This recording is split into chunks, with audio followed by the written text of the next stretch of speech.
I just put in my post that there's a few technical problems for the live stream. Just bear with us. Oh, here we are. It's Got up. it? Yep. You We got it are on. live. Rock I and roll. don't see it on YouTube. Hang on. Ah, there we go. I see it on YouTube. Yoo-hoo. All right. I'm ready when you are. Well, here we are, everyone. We'll redo this little intro. We're streaming out from the Nonstop Vision Train Global Art Jam. We've been going for 5 years strong, almost 4.5. Let's not jump the gun. And we're, streaming in from all over the world. And we're here to talk about the tarot with Liba. And Liba has been weaving threads of visionary community from all over the world for many years, is a very prolific painter and author.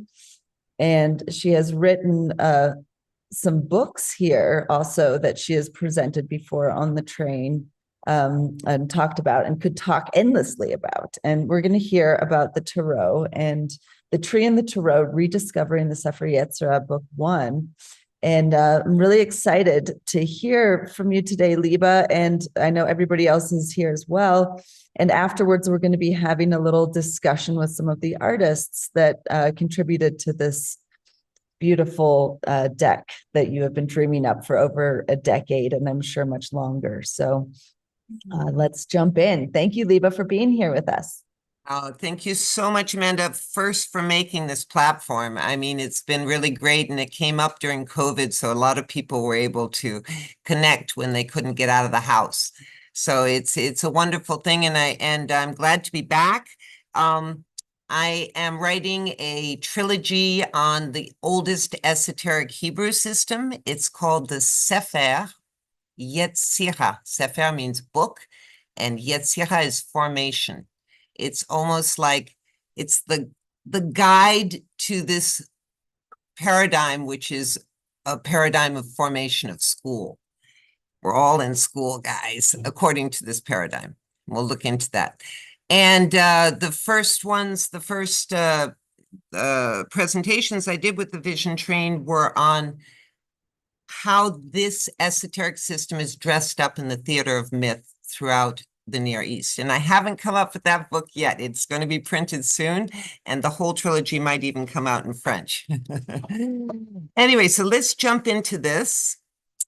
So just a little background before we get into the actual tarot, because the tarot is a very mysterious deck. But in the late 14th century, in Europe, we started seeing an influx of card games which were not used for gambling or just game playing. And these cards came in from, they came in from Spain, because the Arabic community, as you might know, the beautiful Alhambra Palace, they had part of Spain for hundreds of years, and they introduced playing cards to us.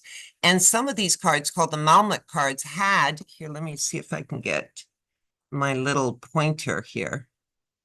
I don't know if this is it. That's the pen. So can you see my pointer? Can everybody see this little thing? Okay, great. Some of them had little divinations on top of them that would say things like, you're going to meet your love in the garden of pleasure or whatever. And you can see that there are 4 suits, just like in our playing cards and just like in the tarot. You have the swords, the cups. They had hockey sticks. Those became wands or clubs. And you have underneath, if you can see it, cups is the last one.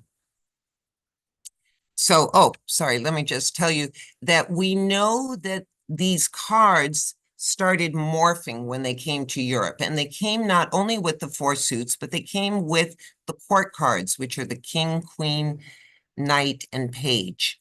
And some of these decks had just kings, some had just queens, some were kings and queens, some were in the beginning, when these card games were forming, they had different configurations of these court cards.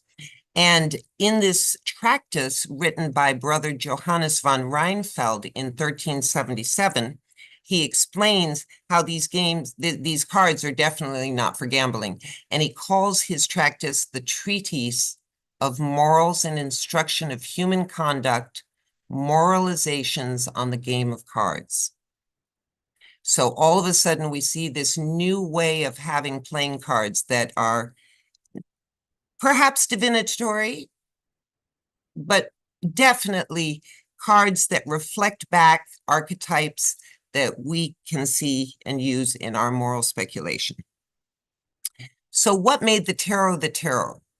So the tarot is 78 cards specifically, and it's made up of two different types of cards.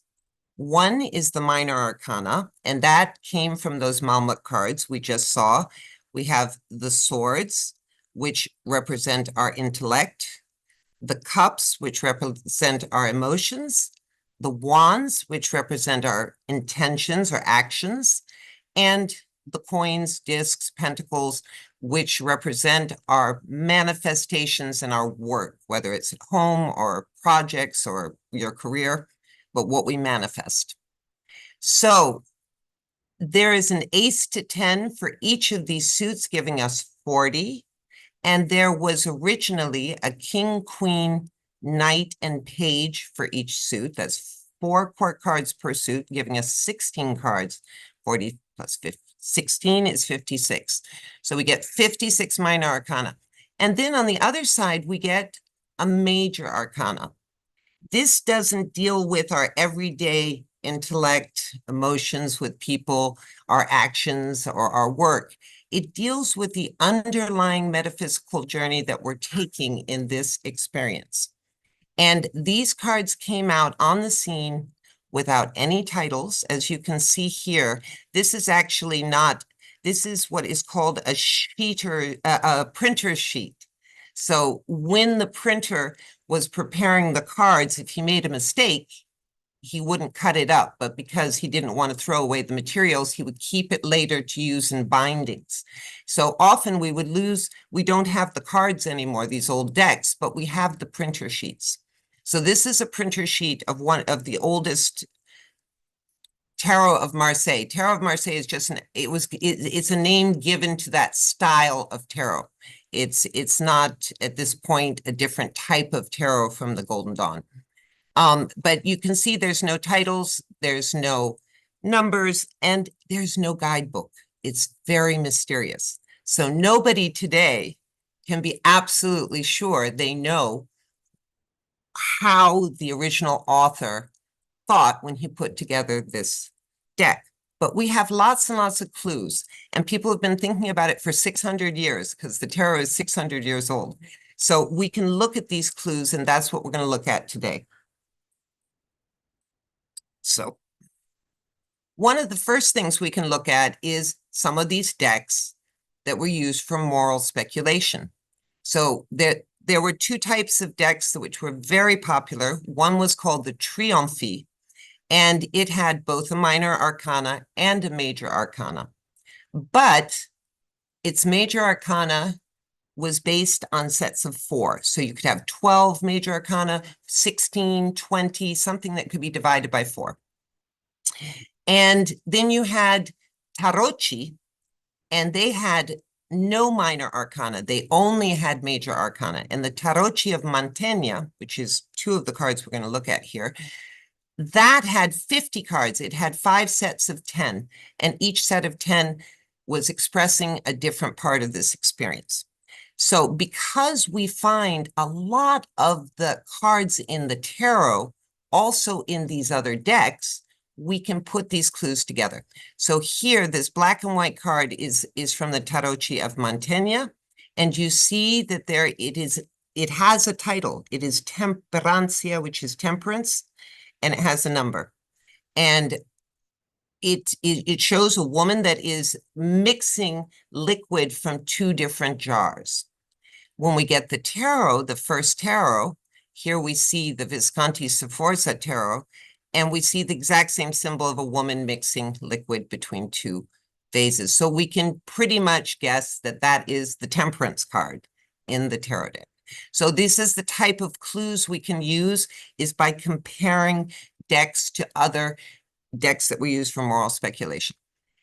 Then the other thing that we see in both the tarot, the early tarot, and the Tarot Tree of Mantegna, is that there's a lot of references to pagan gods. You have to remember, this is the Renaissance.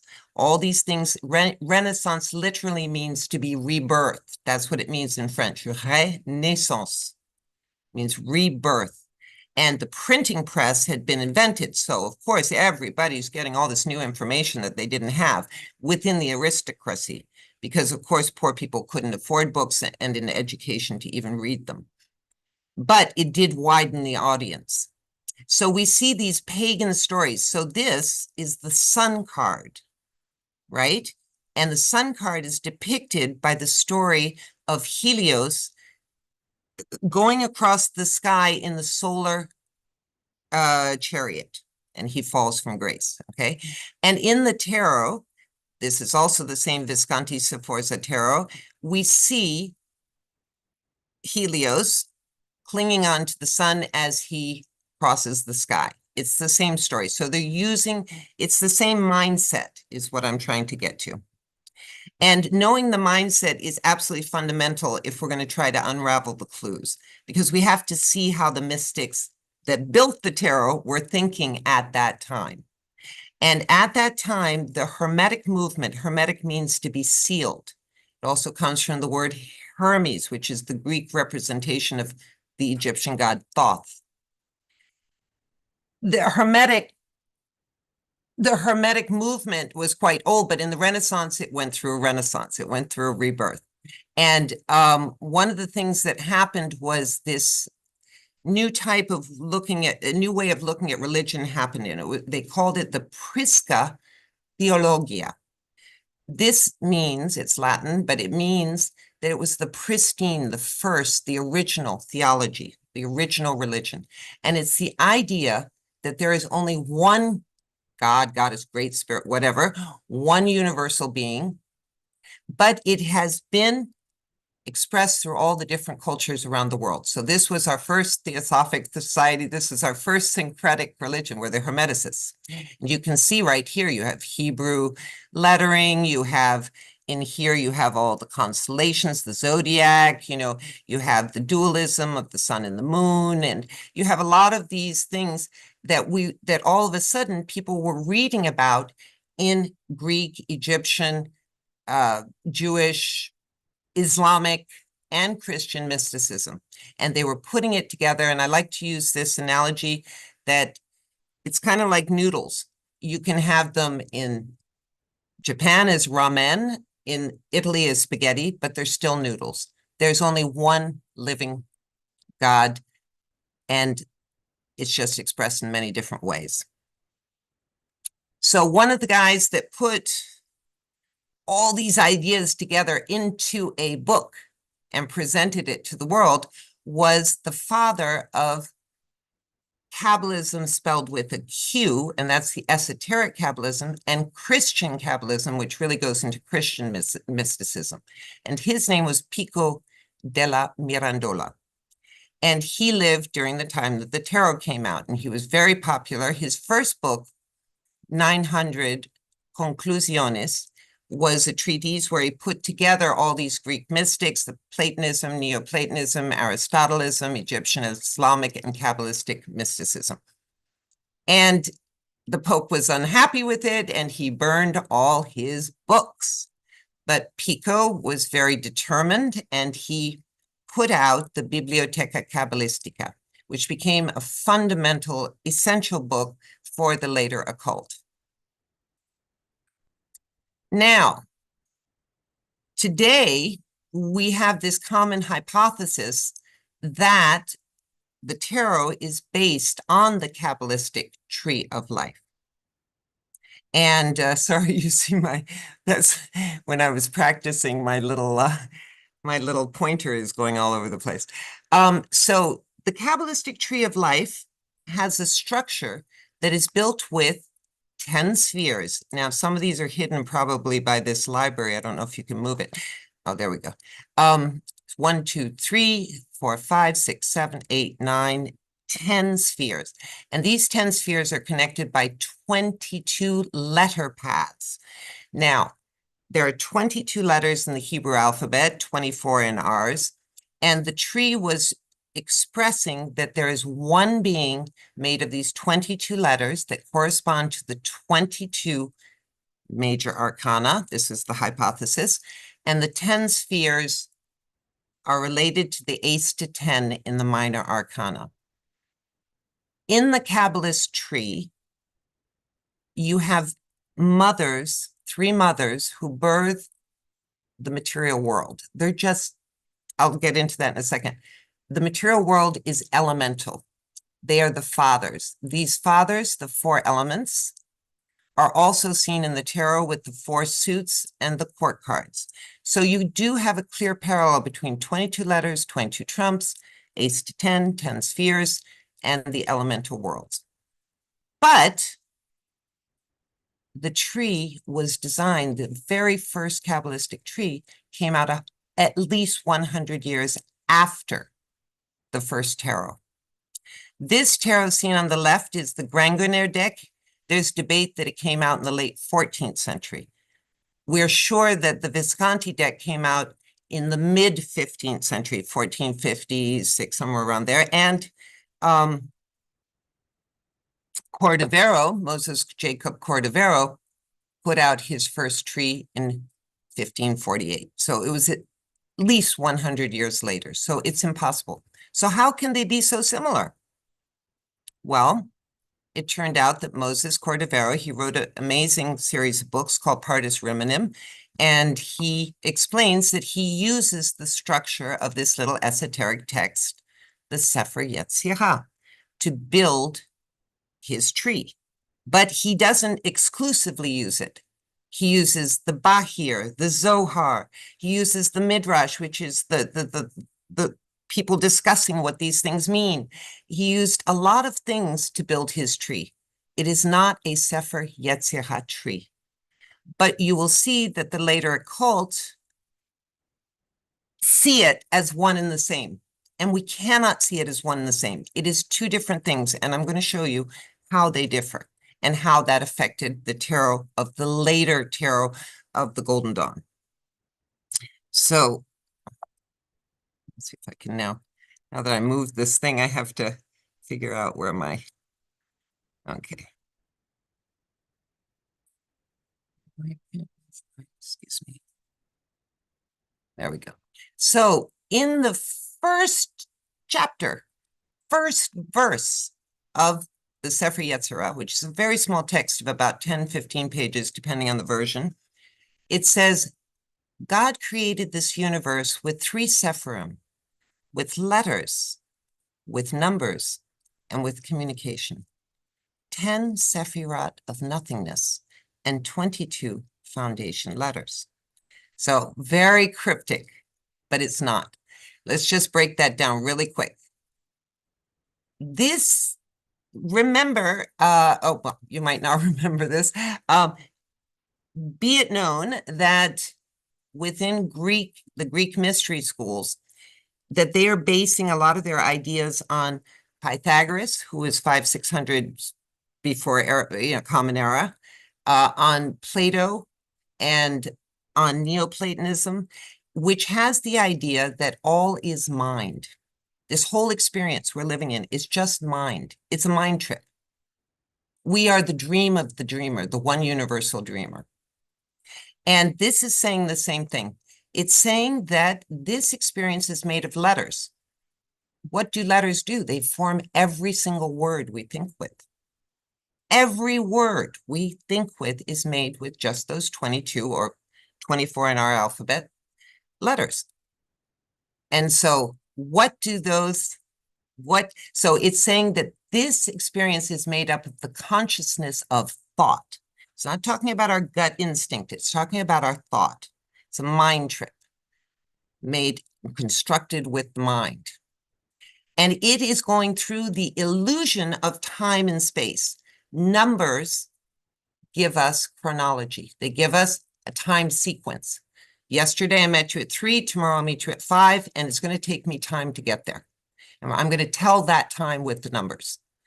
There are only 10 digits, 0 to 9. Everything else is a combination of those 10 digits. So it's a very limited experience of 10 digits and 22 letters of consciousness going through the illusion of time and space. And I say the illusion because if there is only one being, and you will see, I'm jumping my gun here. Let's get to the next one. Hold on. So the reason I say it's an illusion is that in the Sefer Yetzirah, the idea, and in the tarot, but I'll make that association a little later. Let me just break this down. The idea is that there's only one universal being. And that universal being is broken down into those 22 letters and 10 numbers. The 22 letters are broken down into 3 groups, and it's important. We're going to see how this shows up in Hermeticism, in the tarot. They're broken down into 3, 7, and 12. 3 mother letters, 7 double letters, and 12 simple or elemental letters, depending on the translation. Each one of those letters represents an aspect of time, space, and soul. And there is only one soul. And I'll quote it, the Sefer Yetzirah, one soul for all that has ever been formed and all that will ever be formed. So there's only one universal being that is expressed through these 22 letters of time, space, and soul. So for example, in space, we'll take time first. In time, you have the 3, because we start with the 3 seasons, cold, temperate, hot, the 7 days, the 12 months. So that universal being is every day, every month, every season. It is all things. It's every here, every there. Okay. It's every aspect of space. It's in the 3, there's 3 pairs. It's the 4 elements, spirit, and heavens. So you have the 3 pairs, then you have the 7 planets, which included the sun and the moon. To the ancients, they saw them all the same, sun, moon, and 5 other planets. And you had the 12 constellations. Okay, so that was all of space. Of the soul, you have the 3 base of the soul, good, neutral, bad, or as even better translations put it, innocence, neutrality, guilty. I like that better because good and bad is relative to the person that's looking. So 7 virtues and vices. Once you get into the double letters, they become polarized. They can be positive or negative. So the 7 double letters in the soul represent 7 virtues or 7 vices. And the 12 simple letters are the directors, my sight, my laughter, my movement, how I direct the virtues and vices that are in themselves being directed by good, bad, or neutrality. So you have here in this, for example, German drawing here from the 15th century, you have the universal being, which was later called Adam Kadmon, and he's made up of Gemini, Cancer, Leo, Scorpio, Libra, Pisces, right? Here with the great occultist Athanasius Kircher, he also includes the organs because each one of the letters represents an organ of Adam Kadmon. So with the 3, you have the belly, the chest, and the head.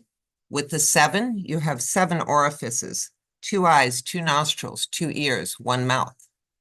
And with the 12, you have 12 external, well, you have 12 body parts. So you have 2 arms, 2 legs, 2 kidneys, 2 lungs, etc. So he's added, you see the body parts, then he's added the planets, and he's added the constellations, which all make up the one universal being that is within this paradigm. Because this is only the God, the living God, or God, you'll see through the God-goddess thing I'm going to discuss. This is only the living universal being within this paradigm. Because the one has manifested into this paradigm as this. but there is an infinite nothingness beyond that, that we can't even put into words, because we can only understand what's within our paradigm, according to Kabbalism. So the protagonist of the tarot story is the Fool.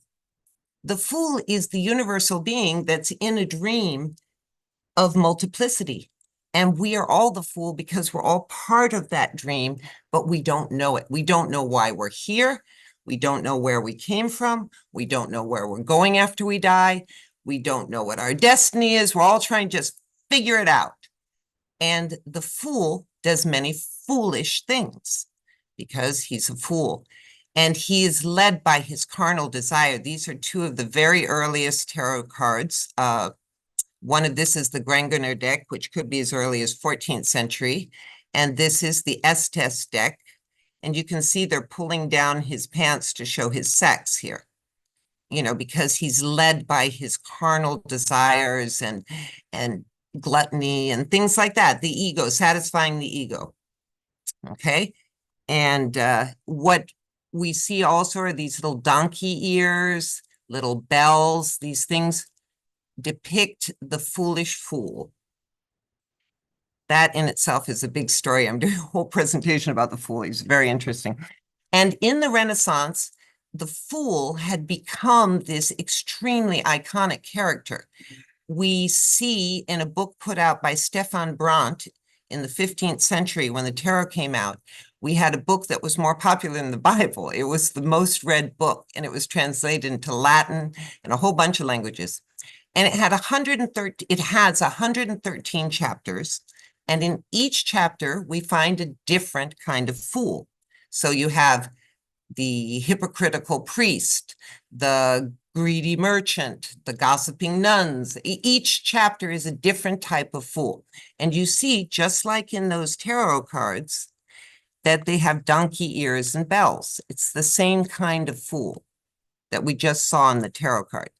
And there is an exhibit here in Paris right now on the Fool in the Renaissance. And the Fool is huge. There's paintings and sculptures and all, you know, manuscripts all about the Fool.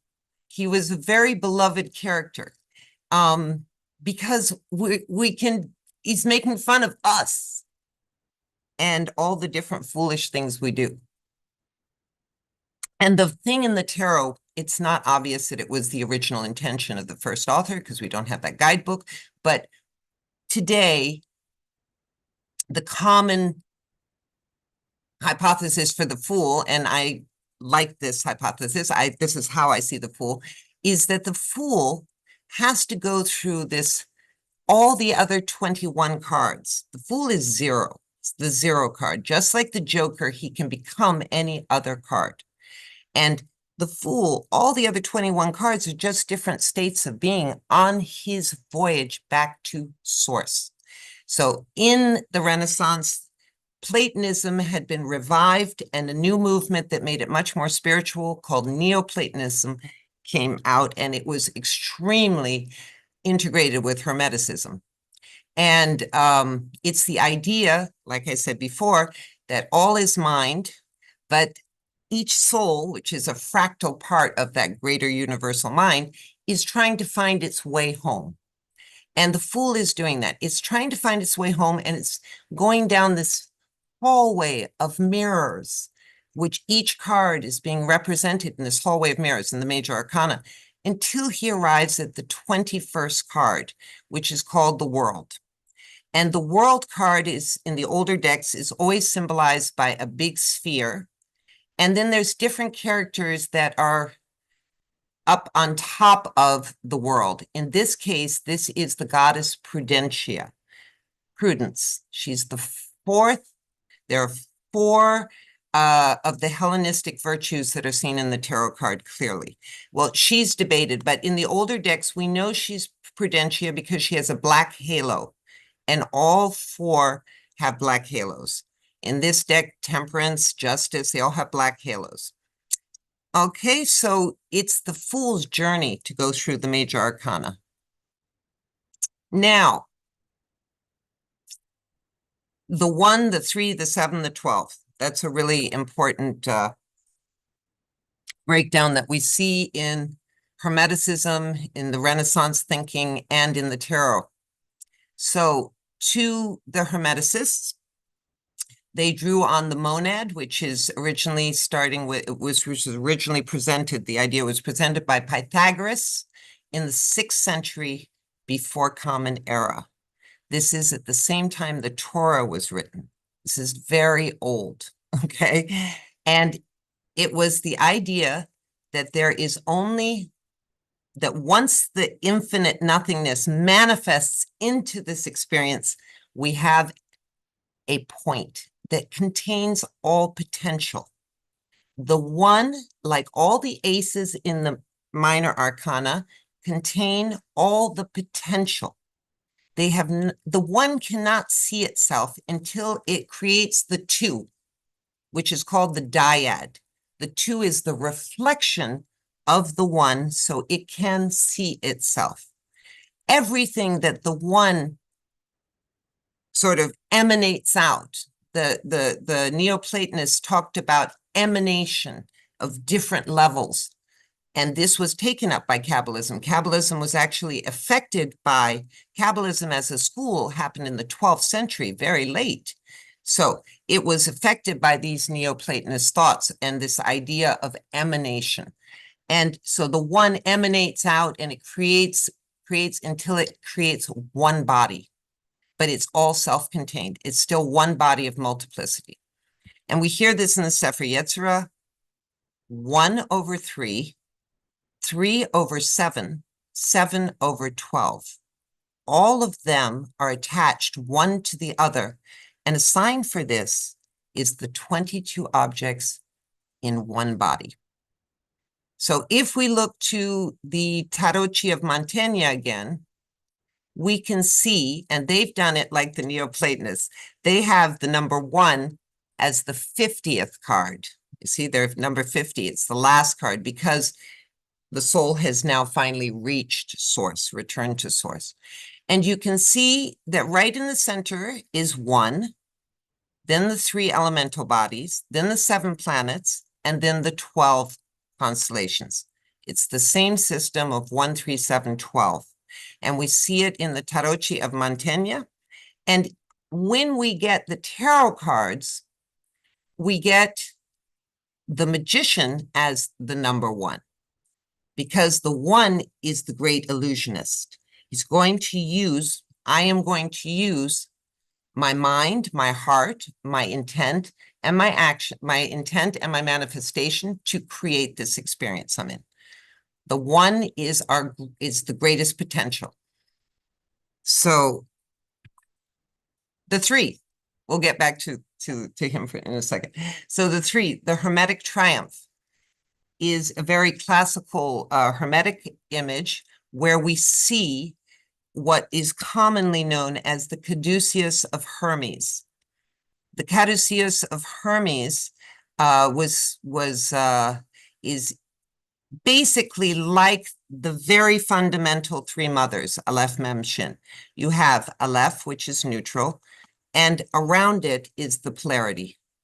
And the polarity here, we see the moon, we see the sun, and then what is king, or should be queen, king and queen, is the actual neutrality, non-judgmental center. It's kind of like if you can think of God, in Christianity, we have God, the Father, and the Son.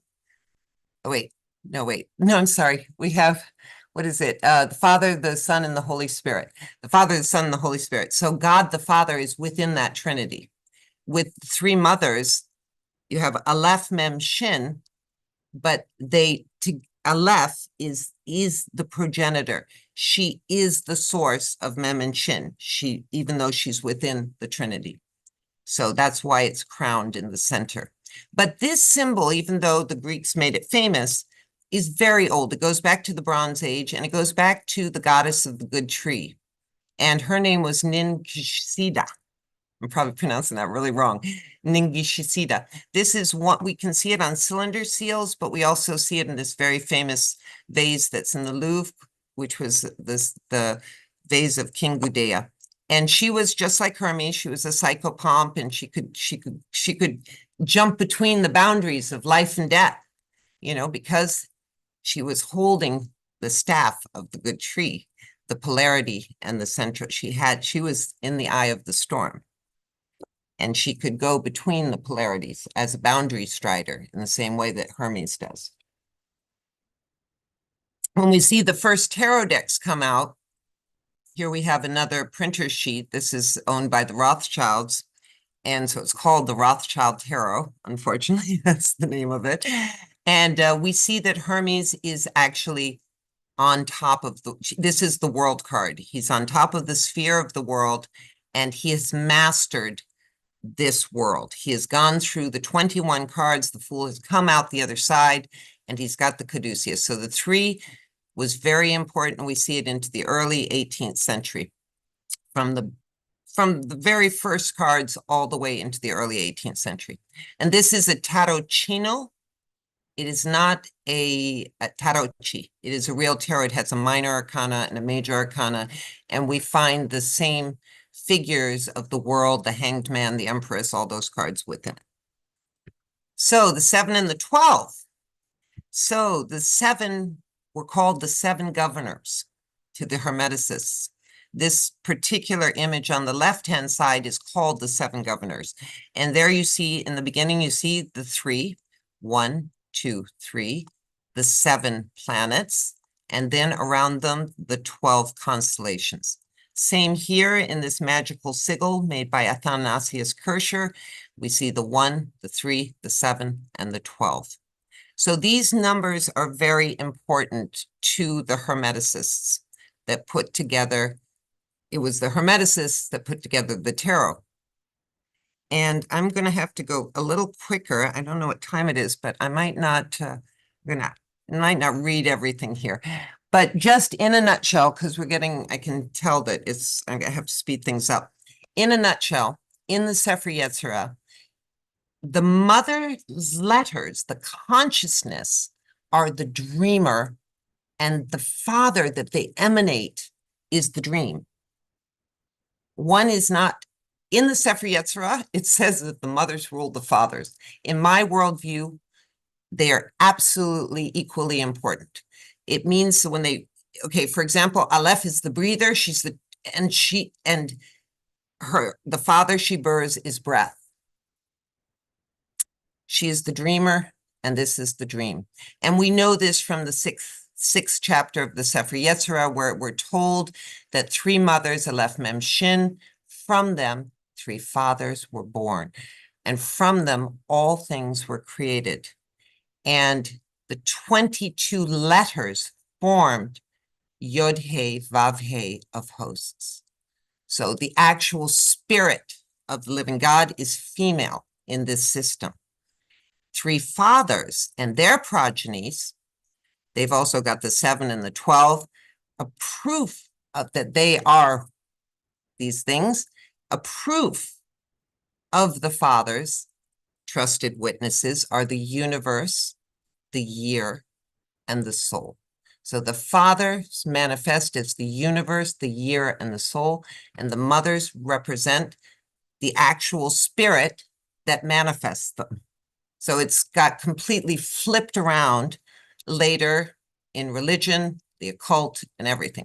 But the original story, just like the original mythology that came out of the Near East, was matriarchal and goddess-based, even though, just like with the Sefer Yetzirah, you start with a primordial unit that has both. Aleph has the father inside her. It's just in one aspect, they're together, the father's inside, but she births him, and then they become a pair. So, the Duke and the Duchess of Milan. These guys brought us our most famous cards. So the Duchess of Milan, Bianca Maria Visconti, was the illegitimate daughter of her father, the Duke, who actually gave us the very first tarot cards, but she really made them famous. She really expounded on it.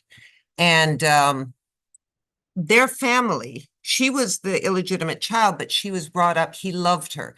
And she was brought up with a very good education in humanism. Today, we think of humanism often as atheism. It wasn't really that in the beginning. Humanism was just a way to say, let's look at life and we have a direct contact to spirit. It was a way of rejecting the church. It was a way of saying it didn't mean they were rejecting religion, but they were rejecting the church in a lot of ways. And the Viscontis had hundreds of years of history of being excommunicated from the church, of heresies, of witchcraft and sorcery and fights, and they really had a bad history with the church. But even the great-grandmother of Bianca Maria was burned alive at the stake because she was the papess, the female pope, for a group of women, a group of people, there were women and men, called the Guillermos. And the Guillermos worship, they didn't really worship, but they felt that this one middle-aged woman that was born on an auspicious date and was able to do all these amazing miracles was a saintly creature, and they revered her, and Bianca Maria Visconti's great-grandmother was their female pope. And the pope from the Vatican had her burned alive. But by the time Bianca Maria became very powerful as a duchess herself, she was like, I'm going to give the reverence I wanted that is owed to my great-grandmother. And she went and she gave money and paintings to their abbess and the churches that revered the Saint Guillermo. And in 1966, there was a tarot scholar, Gertrude Moakley, who realized that the clothes that the first papess card is wearing, the first papess is wearing a very simple dress with a rope. She doesn't have all the regalia of the later papesses, and she's actually wearing the clothes of the Guillermos. So Bianca Maria already had a very strong connection to the divine feminine, and we see it in the tarot really strongly. And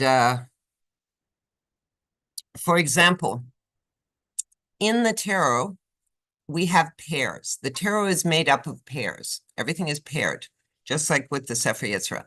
And we have the pair, the female pope, which became the priestess, and her husband, the pope, who became the priest or the hierophant.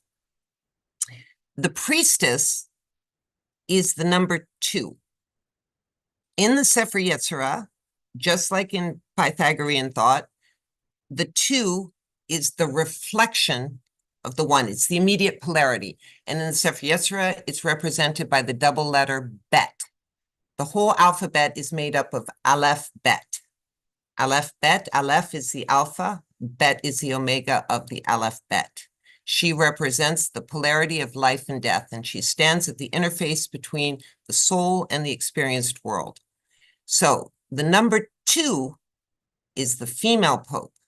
It isn't until we get into the experienced world or the phenomenal world that we experience in our everyday world, right? We start in sphere 5, and number 5 is the pope. So the 2 is the wisdom being transmitted from the soul, and the pope transmits it into our phenomenal world. So he is at a lower ranking than the 2. When we get to the 3, we get the empress, and her husband is also after her. He's the 4. And even in all the different decks, you will always see that the Hierophant is 5, and the Emperor comes after the Empress. And so the Empress as 3, in the numerology of the Sefer Yetzirah and the ancient Greeks, you have the 3 is the understanding of what has been seen with by the 2. And because there is understanding, there is creation. So the 3 is the great mother creator. In the Sefer Yetzirah, she creates water, and together they create earth, and they create the 3rd dimension. So she is the great creator, and he is the creation. The 4 is the creation. He is the emperor, and he puts the structure, and he rules this material world, where she rules the world of the soul, each one having their domain. And in the very first cards of Visconti Sforza, we had in the court cards a king, a queen, two female knights, two female pages, 2 masculine knights, and 2 masculine pages. So everything was very balanced.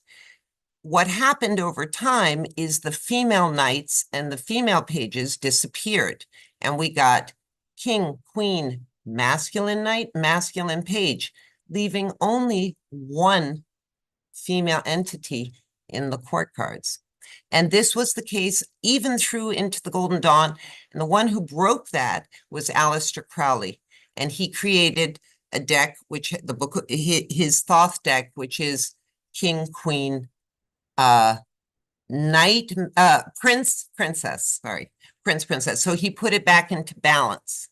And, but in those first decks, it was completely balanced. And because the court cards, along with everything else, have been related by the later occult to the holy name Yod-He Vav-He, the tetragrammatron, by using only one female in that tetragrammatron, it offsets the whole balance. But that's a whole nother thing. I'm not going to get into the tetragrammatron in this lecture. So the mysterious tarot that came out without a guidebook.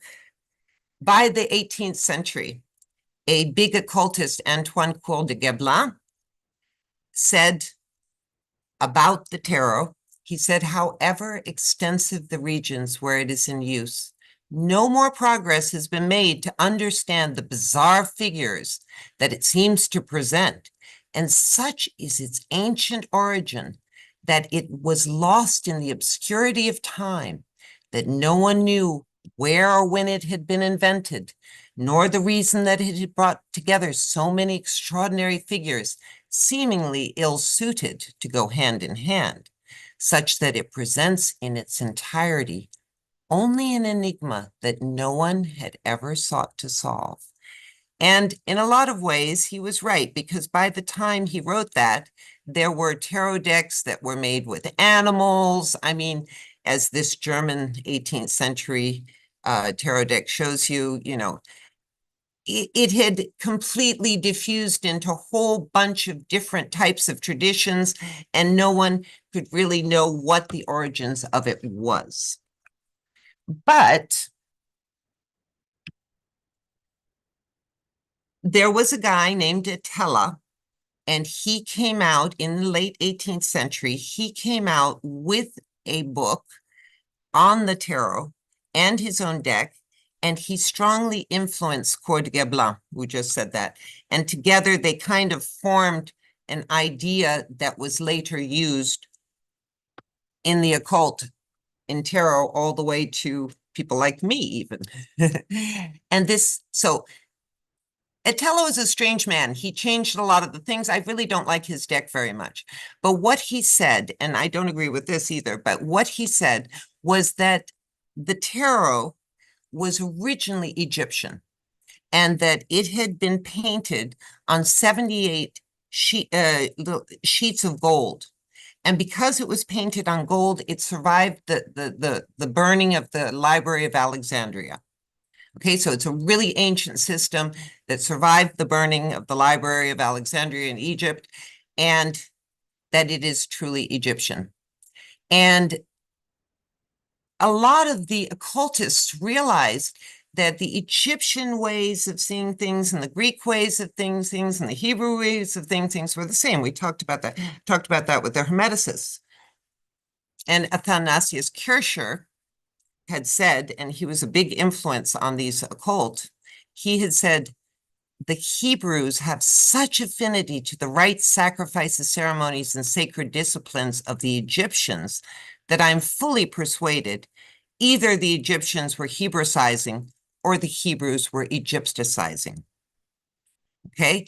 And Athanasius Kircher believed that the Hebrew letters came from Egypt. He had no proof, and that was only proved much later, in the 19th century. But all these occultists didn't know that, and they believed him. And they, Attila and Coeur de Geblan decided that the 22 letters of the Hebrew alphabet was what was being expressed in the tarot with the major arcana. And that's where we get that first seed of this idea that those 22 letters are the 22 major arcana. And in the 19th century, the big occultist Eliphas Levi published Dogma and Ritual of High Magic, a very important book for the occult. And he attributes all 22 Hebrew letters to each of he does a really, the others talked about the association, but it was Levi who really put it down and really gave us a really real system. And when we get to the Golden Dawn and we get to someone like MacGregor Mathers, who is one of the founders, he says, the great exponents of the tarot, Coeur de Geblan, Levi, and Attila, have always assigned to the tarot a Kabbalistico-Egyptian origin, and this I have found confirmed in my own researches into the subject, which have extended over several years. So I'm not even going to talk about that. I'm trying to speed up this thing. Okay, so one of the things they noticed too, when they were making these associations, was that, for example, I'm just going to take one, but there's many examples. The magician's body looks like the letter Aleph. Remember, Aleph is the primordial one. The magician is the number 1 card. And MacGregor Mathers from the Golden Dawn said his body and arms form the shape of the Hebrew letter Aleph, to which this card corresponds. Now, unfortunately, he later changed this. The Golden Dawn changed their system, and they really screwed up the whole association thing. But I totally agree with him on this, and with Levi and Pappas, that Aleph does correspond to the first. It's the primordial letter, and it's the primordial card in the major arcana.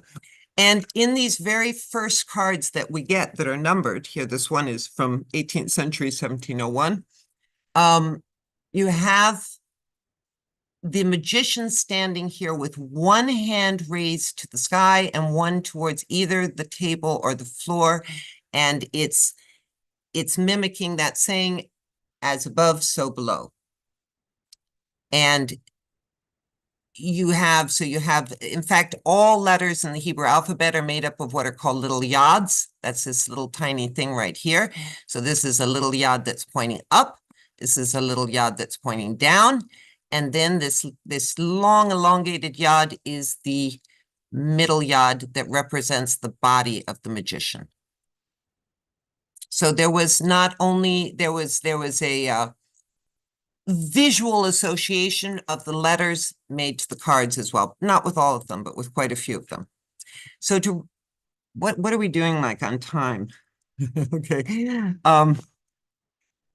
So Amanda, you just stop me when you think it's ready, because it's 8:00.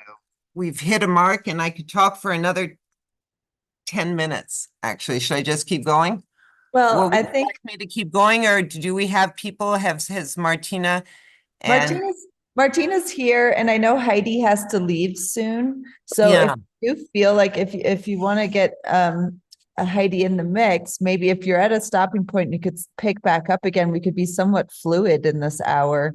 I could go back to maybe, yeah, what I would go back to is how the letters were associated to the tarot and how that affected the way the tarot is in the later decks from the Golden Dawn on.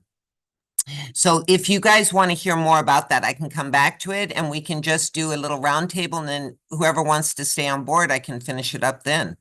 Let's do that. Let's do that, because this is one, Okay. this is, We we're want to hear packing from this. Heidi. Yes, we're packing this all into one wonderful gathering about the tarot. So Exactly, exactly. Before we switch over, can I just ask, is there any question about what we did deal with that anybody wants to ask before we move into that? We just move right in? Okay, well, I'm gonna you have could, to puff my you, cigarette, sorry. yeah, we could go. Any questions? If you want to stop your screen share. Yeah, let me stop the Maybe. screen share because I can always get back in. But Hi. Hi, everyone. Hi.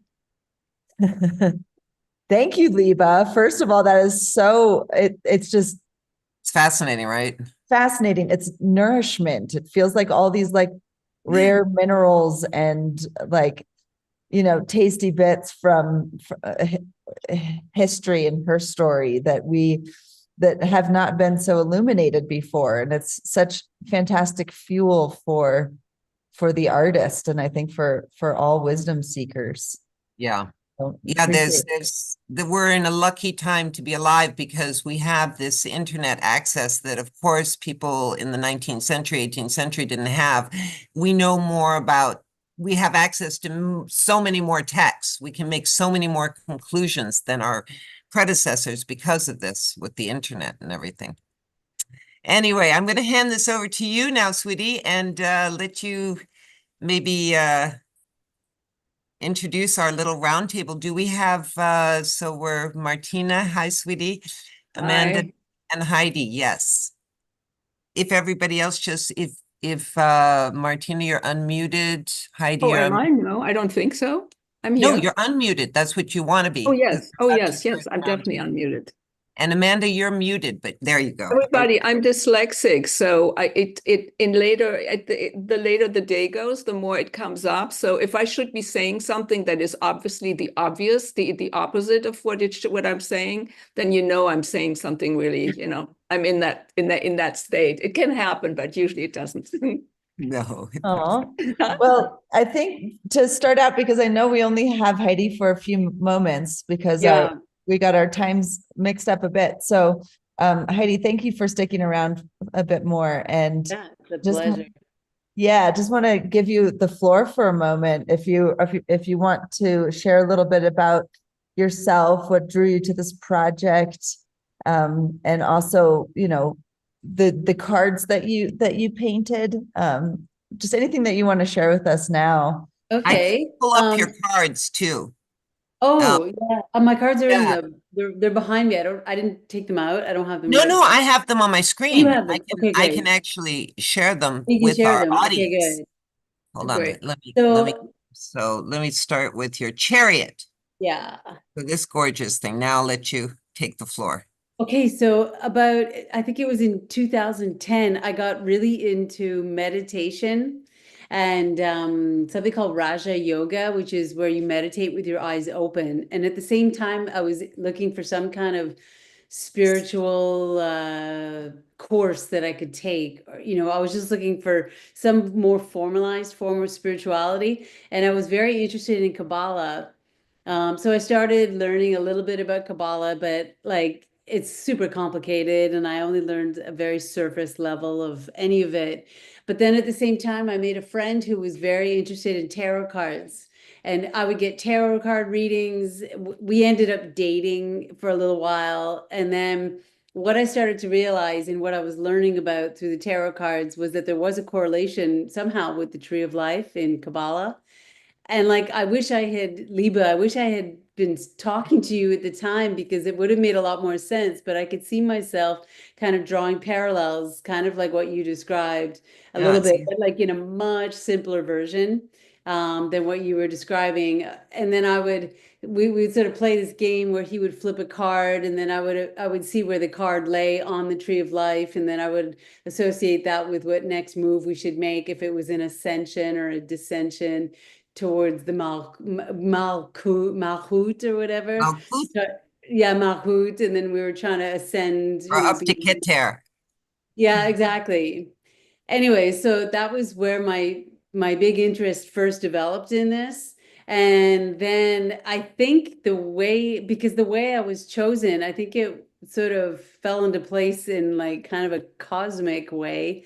But there was someone, it was a man, I don't know who he was, I don't remember his name, but he was the one that was in charge of the 2 cards that I was ultimately given. And he, for health reasons, couldn't complete them. So Liba asked me to step in. We were just talking about, I can't remember how this came about. But Well, then she, once we had to find a new person, I mean, you were on the top of my list, honey. I love your okay. Oh, nice. fan of your beautiful work. Oh, thank you. Thank you. Yeah. And so that's how it kind of came into place. And then I thought, okay, this is great. So I got the Chariot and the Hanged Man. So let me And show the Hanged Man. oh, yeah. There's So the my style is kind of biomechanical. So the Hanged Man is a little bit more of a throwback to more like a style that I began with when I painted more robotic looking imagery.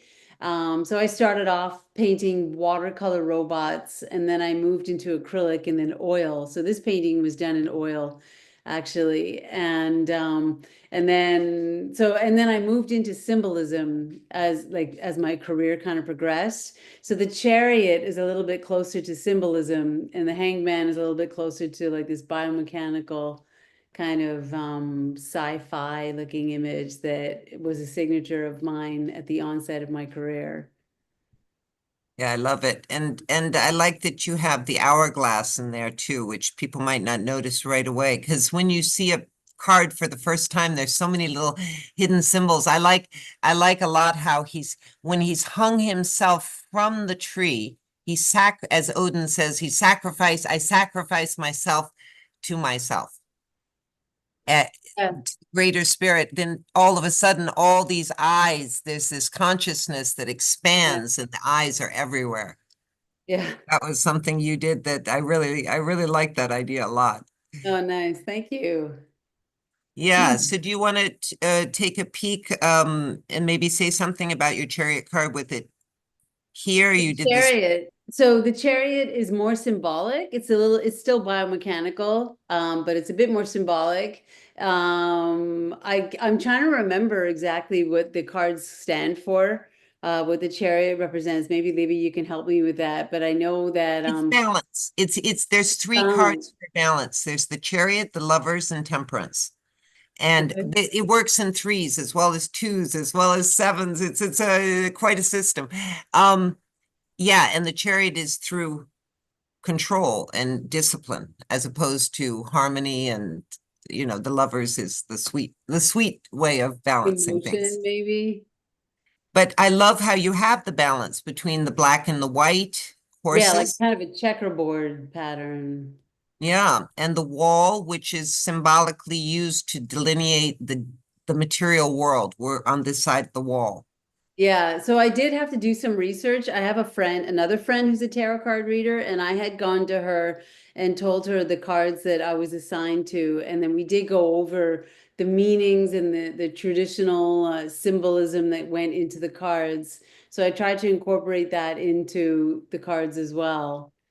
And And fantastically, you put Cancer in there, which yeah, well, you've read the book, but you see that Cancer for me is really the Chariot. It falls into place exactly. And it is also to the Golden Dawn. We have different sets. That's a whole nother story, but you've got that astrological symbol of Cancer yeah, right there at the bottom. yeah, exactly. So yeah, so that's it. Yeah, beautiful. Those are my cards. All right. Maybe. There was another question that had come up too around how your relationship to the tarot has changed since you've started working with it deeper in this way by painting these cards. It hasn't changed that much. I was a little bit leery of tarot, but that's because in my family, there's some people that are like, I have some family members that are very religious, like Christian religious, and they say that it's not a good thing to delve into. Whereas I tell them it's a little bit like a life GPS that kind of orients you you know, like spontaneously, like through synchronicity matches you up with where you're standing or where you could potentially go, that kind of thing. So I feel like I still am defending it, but I don't feel like my relationship has changed that much more from the time that I was first interested in it. I mean, I've always been interested in it, but my interest really peaked, I think, back in 2010 when I was learning about Kabbalah also. And then it's always kind of stayed sort of stayed the course. Although I never really had, like, I never had anyone that was teaching me about it. Like, I really delved into it for a brief couple of years. And then I just sort of, you know, life happened, and then I just sort of moved on with other things. But I never had anyone that was really like telling me a lot or teaching me a lot about the cards, which I wish I would have had, and that would have kind of shored Never up. too late. Yeah, it's never too late. Exactly.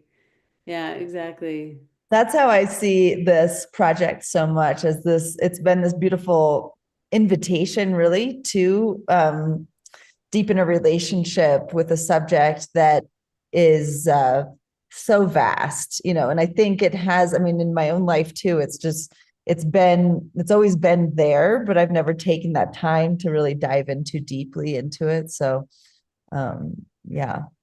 I do have a question for Liba. Does the tarot, and I don't know, because I used to have a question about Kabbalah and Hermeticism, like Hermetic philosophy, and if there was any relationship or if you're aware of that, because you did talk Absolutely. about Hermeticism.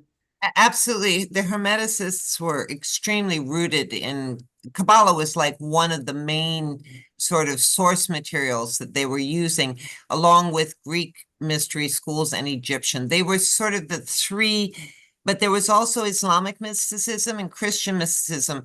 And after a while, the schools split into two, where you had really Christian mysticism and then that Kabbalistic mysticism that sort of dropped the whole religious thing. It was more esoteric, Yeah. and the cult picked that up. That was the side that like the whole Golden Dawn picked up. Pappos and Eliphas Levi and Israel Regardie and all those guys. Yeah. Hmm. So Liba, there's, I just want to, for those of you that are totally new to this project, I just want to highlight that there's 3 books, right? Yeah, for the That- Sefer Yetzirah project, Right. and the tarot is just the influence of the Sefer Yetzirah on the tarot and on other occult systems, but specifically, it's really primarily on the tarot. Right. So there's a whole bulk of work here that you've been invested in 8 for years. 8 years. And this project of painting the tarot, right, is a massive undertaking. And Yeah. to do that, you did how many cards yourself? How many paintings did you do? So I did 4 court cards, which are the I did the I divided it so that for each suit there was one artist that would do the court cards. So there was myself for the cups, Viandara Alfarian for the swords, Isla Rose for the wands, and Carrie Ann Bad for the pentacles or the discs. So I did the cups. I didn't put everything in here because, you know, I have a lot of cards. So I just put in a princess. If I can find her, I think I put her in, or a king. I might not have put her in, but anyway, I did the, oh, I'm surprised. I thought I put her in. But anyway, so I did the court cards, and then there were 4, and then I did, I think, 5 major arcana. That makes 9. And then I did a digital remix. So this card we're looking at is Amanda Sage's beautiful ace. So Amanda, of course, you did all 4 aces. And I then took your background, which you gave to me before you painted your symbol in, and I remixed it to make new backgrounds. And then I took your symbol and duplicated it as many times as was needed to do the 2 to 10. So for example, this is your ace. and there's a remix of 10. So I have 10 of your cups and a remix of your background. And I think, because I put this album together very late on in the game, I might have done it with the wands. Shoot, I'm missing a whole bunch of things. I didn't fill up my... Isn't there a page on the website where Yeah. all of the cards are? All of them. You can find them on the Dreams and Divinities website. There's a whole rubric called Tarot, and there's one page for just the overview of the project, one of all the cards, and one of the book. I could share that right now. if that Yeah. would- Let me Yeah, stop my good. share. Yeah, let me stop my share. Hold And on. I just want to say, we have, Heidi, I don't know how much longer you can stay with, so I just wanted to let you Yeah. say thank you for being here with us, and thank you Yeah. for your contributions. And I hope we get some more time together. in the Yeah, next- and well, thank you. Thanks for the invitation. Yeah. Thanks for the presentation. And just let me know whenever you want to get together again. And it's good to meet you, Heidi. I haven't seen you in person, so it's great. Yeah, nice meeting you too. Yeah, we've all been in this project, 7 women, 7 But- years of work, 7 women. And this is the first time Heidi and Martina are meeting. That's so funny, in person. Yeah. Liba's been the grand weaver, weaving all Yeah, of this totally. together. And since I wasn't there in the very beginning, did we speak a little bit about how this project came about and how it started and the very beginning? Because I think I'd love to say a few things about that too, but only after Heidi is really Yeah, completed absolutely. with her presentation. I think I'm done with I actually have to get going, unfortunately. Yeah. So I'll leave it to you, Martina, to Great. continue with the discussion. Okay. Well, All thank right. you so much, sweetie, Yeah, and thank you. lots of love for your moment with your dad. Thank you. Okay. Yes. Bye. Bye-bye, Heidi. Bye, Heidi. Yeah. Well, I just wanted to, I think it would be great to just, talk about how we first started talking about the project, Liba and I. Yeah. Well, actually, I one day, I talk a lot to Liba in my almost every day, and so one day I expressed to her the interest in creating a tarot, and I wanted to ask her if she would write the text. And she says, well, I already started the project. And it turned out that she had already, researched and written, and she also had already considered some of the artists, and Carrie Ann Bard was in this very beginning stage as well. So this is how it came about that we at first were 4 people. That was Liba and Carrie Ann Bard and a gentleman painter, a French painter by the name of Michel Bassot, who unfortunately had to drop out for health reasons. And at this point, we realized, left being 3 artists now, we realized that undertaking this painting project would take us years, and it would mean that we had to dedicate years of our painting lives to painting these cards. And that's when Liba started looking into inviting more artists to join. And that's your place there. You should just Well, no, I love how you've taken the reins here, because I talk so much. But it's interesting point, though, because you and Carrie were so involved and I felt so intimately bound with you on this project. You guys, I did run every candidate by you first. I wanted something where everybody felt happy about the choice with us 3, and Amanda was on top of our list. Heidi was on top of my list. And Viandara wasn't on the top of my list, and Isla, because I had never worked with them. I didn't know them. But when we started looking and I really saw how beautiful their paintings were, they got asked and they said yes. So here we are. Yeah, and it were perfect choices. And of course, we wanted to have a group of artists that had sort of a vibe connection. Yeah, Definitely absolutely. Super in style. And while these 7 artists that ultimately painted the tarot are very different in style, ultimately, we still have this sort of common denominator, and I think it's more of an energetic one, but it all works really, really well. And I think, we work very differently. We come from different angles, but it's interesting how the images really support each other, which is something they should do in this tarot deck. So, I want to let Amanda talk, but I just want to quickly say something that when we did the shows, the original paintings here, Amanda's just showing us right here. That is great. Yeah. Original paintings were shown in 4 different venues this year, within the year since it's been born. And a very common reaction is people come in and say, who's the artist? As if it was one artist. And I said, well, take a look carefully. You'll see there's very different styles, but there's a global feeling that it's cohesive. That's what people really felt. It was very cohesive. Mm-hmm. Yeah, and it's been in galleries. It's been in a beautiful museum, the Naya Museum. It's been at the Tarot Salon here in Brittany, and which one am I missing, Liba? The 4th one. Well, we went Paris twice. Yes, of course. We've showed 2 times. Gallery Atelier Gustave, and then Gallery des Huit Bis for the launch. Exactly. And by the way, the framework that these amazing tarots it's shown on, they're made by Patrice Hubert, who's the director of the Naya Museum. He's an amazing sculptor. So handmade those things. I'm sorry? They're handmade, I was putting. They're handmade, exactly.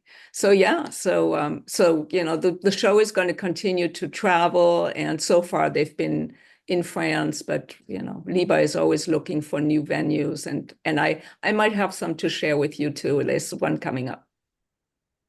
Let me just tell Amanda, if you scroll all the way to the top and you click on the card picture, you get all the cards. This picture, click on that. Mm-hmm.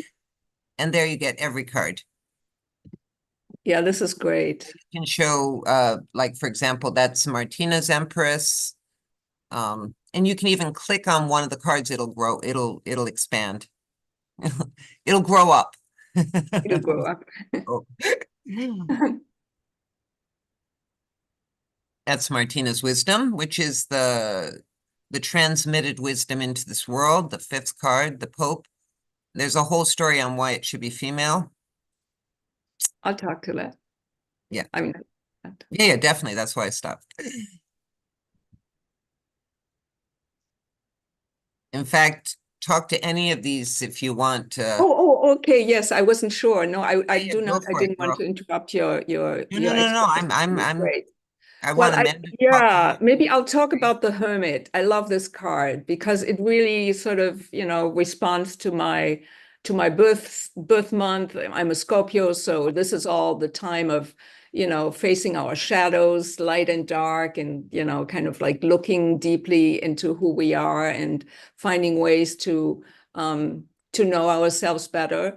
And so traditionally, this card is always represented as a monk, sage, old monk with the white beard and a shroud, and he holds a lantern, and he's always depicted on often depicted on a snowy hill. So my take on this card was I really wanted to show a little bit of a more intimate angle on what it means to go into the hermit stage. And so here you have the same, the costume is there, and he's holding the lantern, but he's also holding a staff, which to me represented sort of like a higher light, something that gives a bigger radius and that gives a larger view, that shines a bigger light on everything. And then there's the symbols of snake and, of course, shedding our skins. What does it mean? Self-exploration, deep self-exploration is about shedding our skins and of course, being completely honest to ourselves, soberly honest. And also there's the sign of the butterfly, transmutation, transformation, transmutation. but it also represents hope and joy and healing and love. And there's a skull there, which is, I mean, all of these symbols, the skull representing facing our own physical death in thinking, and later on in reality, and making peace with all of that. And of course, all of these symbols are very dominant symbols in all vision quests, in all traditions all over the planet. So, and what does the hermit see when he really looks deeply into this scrying mirror, into this mirror to face himself, is he doesn't see his own face anymore. His ego is gone, and he only sees the universe, which to me really represents the successful completion of our inner quest and our growing up into a more universal, into a universal consciousness being. So that's my hermit card. So, and I wanted to say too, I wanted to speak a little bit about how I work. So I do not pre-think my work in a big way. Obviously, these are cards. They had to have certain elements, so I had to, think ahead a little bit. But a lot of it is really sort of work, that imagery that develops as I paint it, and I have a way of going mostly straight to the canvas and letting it evolve right there in front of me. It's kind of, it's a little bit of an oracle in itself, and I let myself become an open channel to whatever needs to be present, and whatever wants to come through, I allow it in as it rings true within me in the painting process. So it's funny because this particular card, I remember you were struggling a bit with it, but it's really one of my favorite cards, and it's a very popular card. A lot of times when people are saying which cards they love, they love that hermit card. Yeah. It was interesting. Well, this was the most complicated one for me to do, because I felt like I had to really, I had to pre-plan it a little bit, and I hate pre-planning paintings, so that's what made it complicated. Yeah. I'm a big pre-planner. I know, and we all have our ways. I'm learning how to let go. I did doodle painting. Yeah, and it's great, and of course, structure is good. So that was a good exercise for me, and Which one would you like to talk about next? Well, we can look at my creatrix, the Empress. Yeah. So she is, like Liba pointed out, she is the great mother, creator, the birther of our world, our natural world, and very goddessy. I mean, she is the she is the mother of everything, of the all, so and you can see the second mother. She's the second mother. Heaven. You put the 12 stars around her head, indicating the Queen of Heaven, and the weed in her crown represents her aspect of being like a Demeter of some sort, creator, or goddess of the natural world. Yeah. And as you look down, there's actually a yoni that is open. She has her legs sort of spread in a birthing position, and there's a tiny little pearl there, and that's our little world being birthed. I love this one. That's another very popular one. I'll have to translate it for all the girls in the tarot deck, because I'm sure you would appreciate it, Amanda, along with other people. But I had a livre d'or, the guest book where people write, and we had a whole bunch of children that came in, and they all wanted to write in the book, and they were all like, wow, this is so amazing. This is so beautiful. I never saw anything like this. And one of them goes, and my very favorite is the Empress. Remember? Yes. That was fun. Yeah.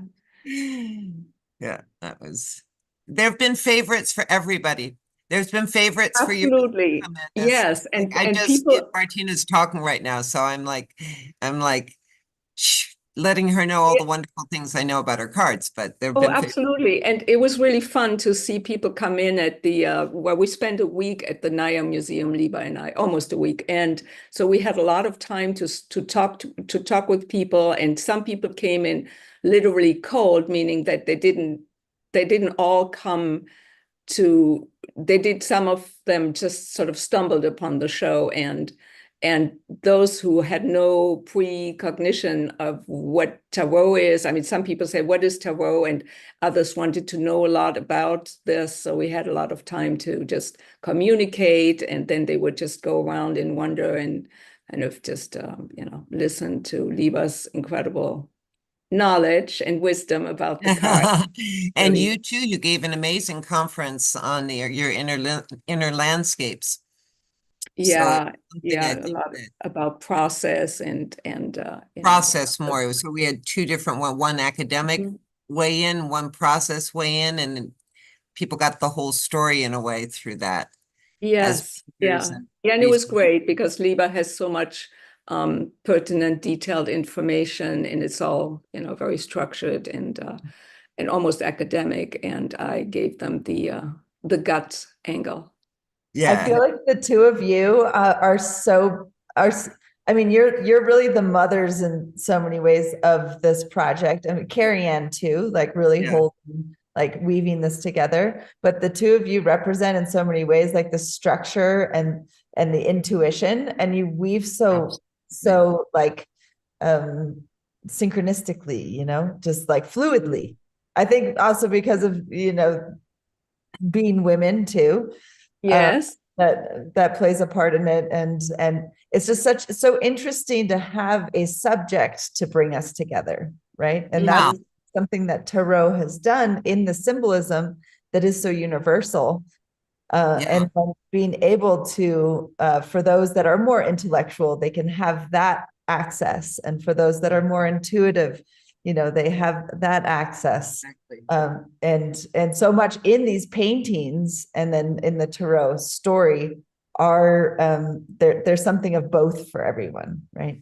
Absolutely. And I think the tarot is absolutely that. Even for myself, there's so much of it when we do a reading that's intuitive, but it can't be purely intuitive because you need to understand the archetype that's being given to you by the universe, but you also have to feel it in terms of your life. It's kind of like dream books. Like people say, oh, do you use dream books? And I'm like, no, because a serpent is one symbol to one person. It means one thing to one person, and a terrible thing, may be a really powerful thing to one person.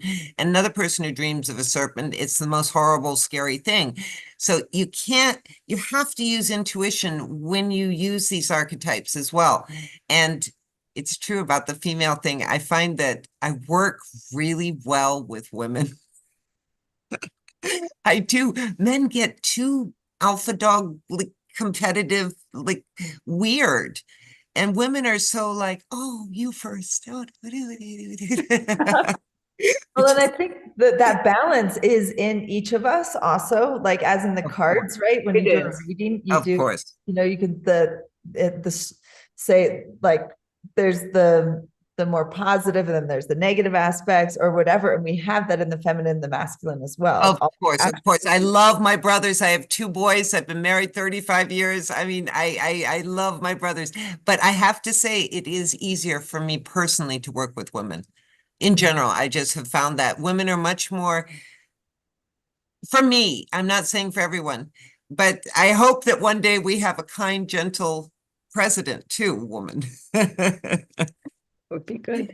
They're always All right. whispering. They're always whispering. So I'll continue to share Yeah. the screen here. I want to hear about yours too. Yes, for sure. But let's go through. Okay, yeah, let's go through. Okay, yeah, we can go through it. So I painted 5 cards. So this is the strength card. And yeah, I mean, the strength card is all about inner strength and courage and ability to overcome challenges. And, I mean, so there's also a love aspect and compassion, and there's a gentleness to this card. And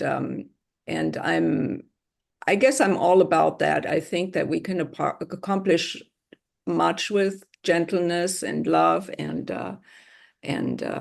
that those qualities that are often attributed to the feminine, and of course my work is always about snakes transformation, and it really responds also to my sign. And but something I meant to mention too about the tarot. I came to it, I always loved the Crawley cards, and tarot for the longest part has been something that I used almost more as an oracle, meaning I would pull a card and I would kind of read the meaning. And through the project and talking to Liba quite a bit and listening to her thoughts and exploits, I really started to appreciate the structure of the tarot, and I learned a lot from her. And it's really enriched my usage of the cards, because I found so many more layers. It became a deeper experience for me, truly. So I'm really grateful for that. It's like, you open a whole new world for me, and I'm learning every day. I mean, there's so much information. That's why we love each other, because you open up things, and it's just like Amanda said, it's that structure and letting go, and it's that mix that is giving to each other, Yeah, exactly. But I mean, of course, everybody does that to everybody in daily life. If you pay attention. But some mixes really mix well. It's true. It's some, yeah. And but this, since we talk about the feminine, I mean, the moon to me is really about the feminine and the subconscious and the dreaming, and subconscious can hold a lot of angles, can hold a lot of insights and beauty and mystery and exaltation, but it can also bring us a lot of it can also bring up the shadow side. So here we have the moon looking into herself and just doing a deep search, and she's got her eyes closed, so she's definitely within in this deep space of exploring the subconscious world. If you want to say something more about the moon, it's sort of an interesting card. It is, and I would really, really, really appreciate that you made the card so beautiful, because starting in, I think it was the 18th century, I'd have to check, but could have been the early 19th. Well, definitely with Papus, we start getting the moon as a negative card. And you have the crayfish that's howling at the moon. And there's this thing about, the crazy female intuition as opposed to the solar masculine. Where both are necessary. We need a subconscious and a consciousness, and they have to work hand in hand. And you've brought back the original beauty, because the very earliest moon cards were all just gorgeous. I mean, I actually have them at the end of my in it, like 2 slides or something. You'll see they were beautiful, and you have Diana with the hunt, or the astronomers with the moon, and it was really something that was a positive card. So you brought that back, and I love it. And I think that I mean, it's good to look at the shadow. It's an important work, but it's also great to, especially now, I think it's an important time in our lives to be looking at positive ways to change the world, because I think it's an advantageous trajectory to be going that way, to be choosing that route. And what you're saying is that our intuition is a good thing. Now, of course, you can have the card upside down, and that turns into projections and all the weird shit we do with our intuition, where we are misled and we start making up stories about things because we haven't, communicated or whatever. So it can have a negative side for sure. But I think that having it overall, a positive card is very important. Unlike, like, the devil has to be a negative card. It's, even though you can turn it upside down, and then it can have its positive side too. Every card has its positive and negative. Yeah. Gracefully. gracefully. Yeah, and the other, I think the last one, I don't know, did I speak about most of them? We talked about the Hermit, and we talked about, there's the last one, I guess, is the We're wisdom missing. card. The wisdom Yeah. card. Yeah, you didn't. Which We one didn't. is it? Where is it? It's the Pope. It's the little goddess, the little all the the way little at the top. shaman. She's number. She's She's really a little priestess. you Oh no, Hi, yeah, there it the is, right priestess. there. So yeah, so traditionally, yes, the Pope, Liba spoke at length about the Pope and how there's the two sides, the Pope, the Papess, and the Pope, and I really enjoyed the idea of, well, the Pope to me always represented an entity that that guides through structure and laws. And oftentimes the Pope was represented with architecture, like pillars, the foundations of our ethical systems. Would you say that's true, Liba? Yeah, with the polarity, often you see in the later occult, they'll put the two pillars, the black and white pillars of I forget the name. Yes. But Yeah. showing the But polarity. I was really drawn to change, to make the structure that this priestess is working off into a natural structure, meaning that the laws that she's referencing her inspiration on, her counsel on, are really the laws of nature. And she's sitting on a wooden throne, and she's surrounded by branches, and she has her legs, her feet grounded to the earth, and she's, into the root system of the trees, and she's also very connected to the elements. And while she's wearing really the triple crown and the insignias of the traditional Pope card, she's also in this case, she enriches her wisdom through the laws of nature and her connection and interconnectedness. In recognizing her interconnectedness with nature, she uses the elements, the fire, for purification, and it's really, and she rules. To me, she rules through compassion and the benevolence and ethical behavior. She's inspiring all that through the rule of the heart, through love and and compassion. So that's, it's a little different from a spiritual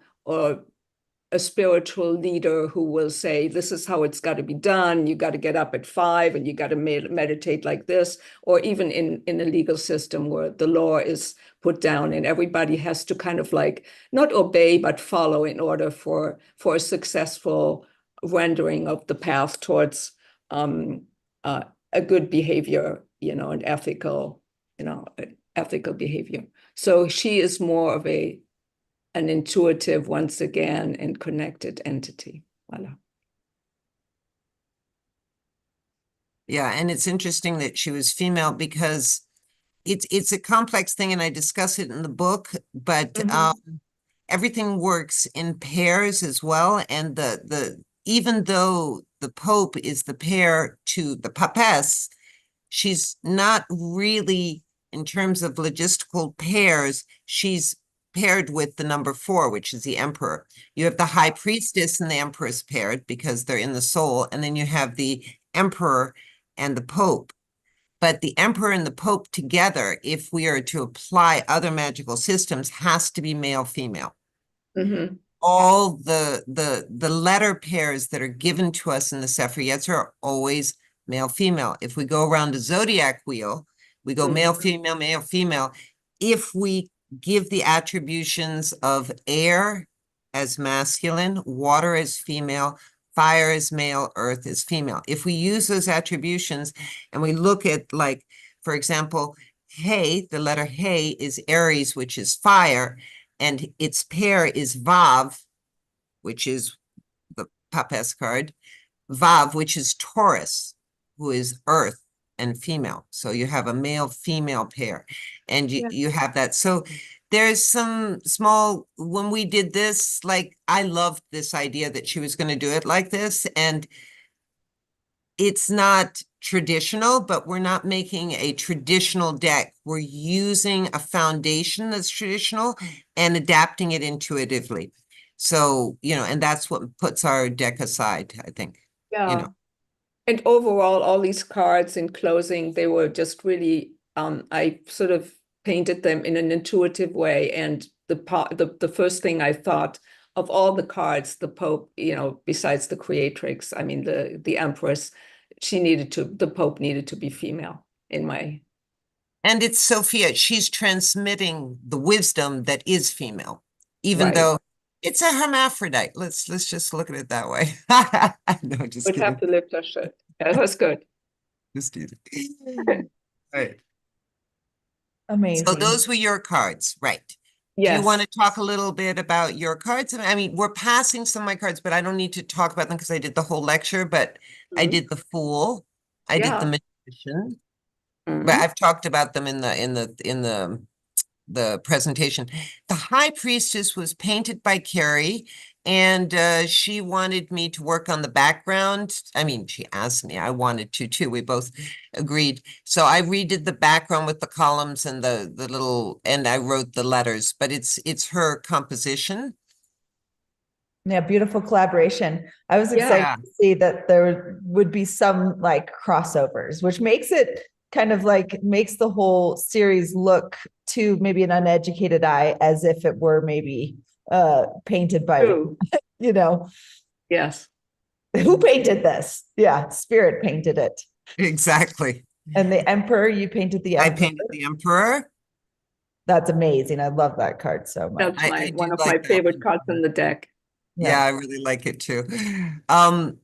So we're passing Lovers is Carrie, Chariot is Heidi, Justice is Carrie. And just I want to say about the Lovers, which Yes, is Amanda cool, and is that that's me and my partner Joe Bob. Oh, Click yes. it open so we can see you. Click And it that open. was such a surprise because we didn't know that was going to You happen. didn't know. That's Yeah. hilarious.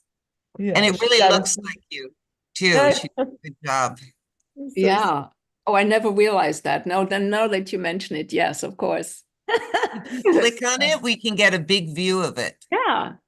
all the stories, you know, There we go. every Now single you one can of these cards does have just so Mm. much embedded in them. That's We so have a good. lot of our community in them. For example, Kathleen Schmieder's daughter is the one who's modeling she's somebody that has worked with Dreams and Divinities, and that's her daughter modeling the angel. Oh, that's Mm. right. Yeah, Oh. that's Kathleen Schmieder's daughter. I always wondered who that was. Yeah, and so we saw the Chariot by Heidi Yes. Teddyfer, and Yeah. this is from Weighing the heart against the feather because it's justice of the heart that we're looking at. yeah, That's the Egyptian story of Osiris, who's, you know, brought when the souls go through and have they're about to be judged. The way they're judged is whether their deeds are so heavy or if they're light like a feather. yeah. Is there guilt or innocence in that little bowl? Such a beautiful symbolism. The I Hermes. do. Yeah, I love that one too, that symbolism. Wheel of Fortune is mine. They're all a little bit That's also fuzzy. somebody specific, right? You have Yeah, several. this is a friends really in there. good friend of mine. She was part of my sister circle. We had 13 women. And yeah, it's always intimate friends. The girl in the middle is a good friend of mine. And this is the same epic chair, right? Is it? It's actually Similar. it's absolutely similar to that epic. I love that connection though. Those little- I know, I love animal stuff. So Heidi, we saw with the Hanged Man. Carrie's, that's one of my favorite of Carrie's, is the Death card. Oh, I love the way Heidi's hourglass is held horizontally instead of vertically. Yeah. Uh-huh. Very interesting take. Yeah, very interesting. Suspended between time. Yeah. That's a beautiful one. Mm-hmm. Yeah. Yes. And the three hands, I think that's. I know, so Yeah. good. That's a carry. One temperance, that's the last card of the balance. You know, you have balance through discipline with the chariot, balance through harmony with the lovers, and then knowing the measures of each of the polarities necessary to make our final amazingness, whatever it might be. Wow. The devil, I did the devil. And that's a funny card because in terms of sales, this was the first one to go. And who puts the devil on their wall? I just can't even imagine putting that on my wall. This was the first one to sell, the original painting. Wow. Yeah, it sold before the deck came out. It was at the Naya Museum, and some guy from Canada bought it from the Naya. Wow.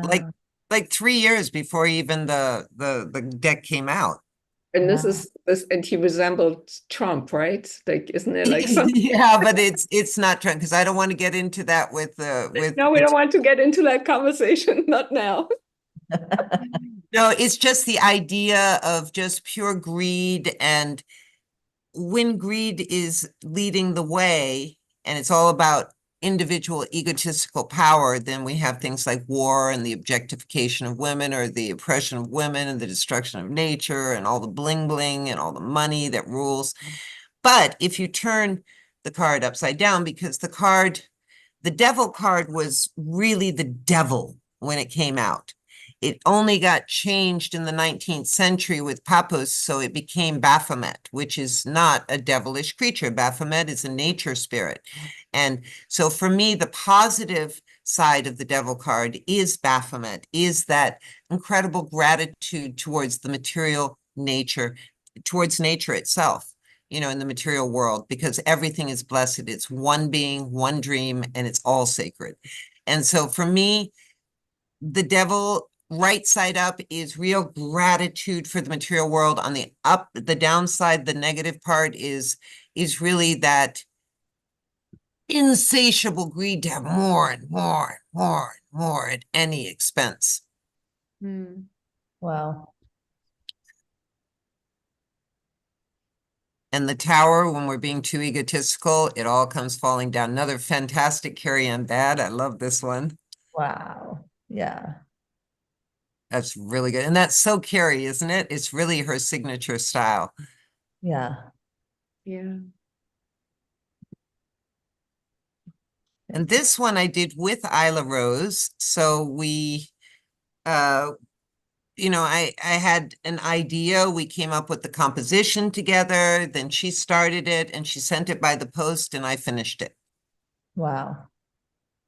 Beautiful. And that's Venus, the star Venus, who was deified as Inanna, Ishtar, Astarte, Ashtoreth, Lydia, Aphrodite, I guess. Yeah, it's Venus, that lusciousness and appreciation and love and connection with nature. And fertility, the abundance of what we produce. The fertility doesn't have to be, not everybody's going to be a parent. It doesn't have to be fertility in terms of making babies. It can be just your fertile, creative mind just producing, you know.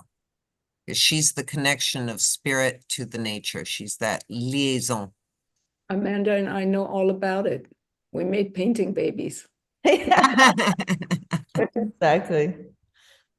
Wow.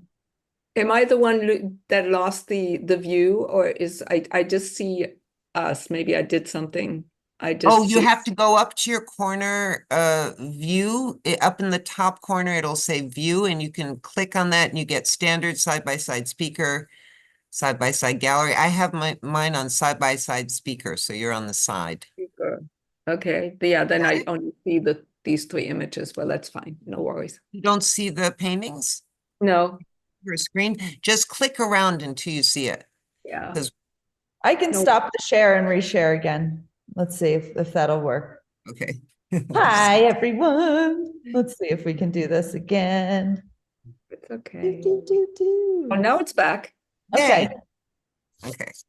sometimes things go Wonky. places. I sure do click around on stuff, and then I'm like, wow. So we heard about the moon and the sun. The sun is the outer consciousness where the fool takes off his blindfold because he can see he's bathed in the lessons of love, and he's just emanating all those good vibes. He's in the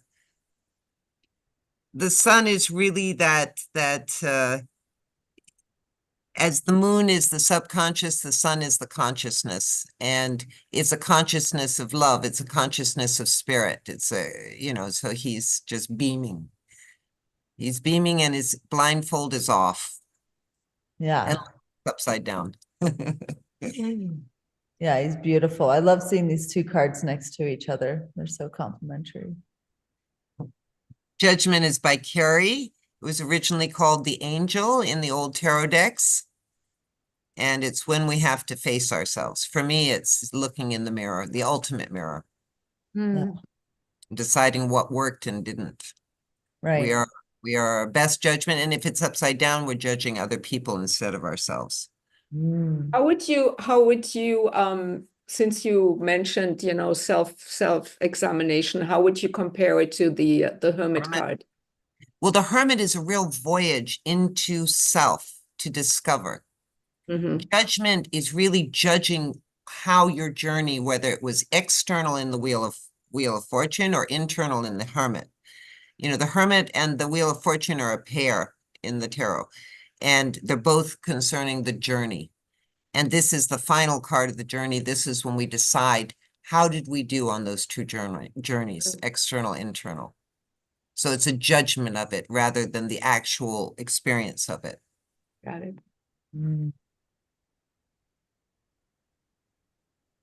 And then we come to the world, and in the world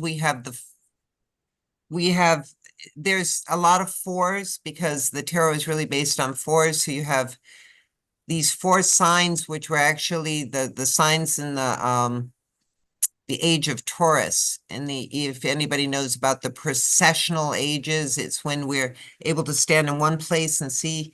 If we stand there for 267,000 years, I forget how much it is right off the bat of my head, you'll see all 12 zodiacs pass in front of your eyes if you're looking towards the horizon in the east. And you will see, and each one of them, in each age, you have a certain constellation which rules the equinox of spring, another one that rules the equinox of fall, another one that rules the solstice of summer, and another one the solstice of winter. And these four creatures that are in the corners, which have been adapted for so many reasons, are actually, this is Taurus. He was on the vernal equinox. This is the constellation you would see in the age of Taurus, which was the Bronze Age. And across from him was Aquarius, which was but it shouldn't be that way. She's mixed them up, I think. It should be across from Taurus. It should be Scorpio, which was turned into the eagle. So Scorpio was the eagle, and Aquarius was the angel, and Leo was the lion. And they represented. And in the Sefer Yetzirah and the cyclical tree, you have the exact same relationships when you put the tree together. Of all solstices facing each other, all equinoxes facing each other, you can turn the rings to create any age in the precessional year, which is 26,000 years, the great year.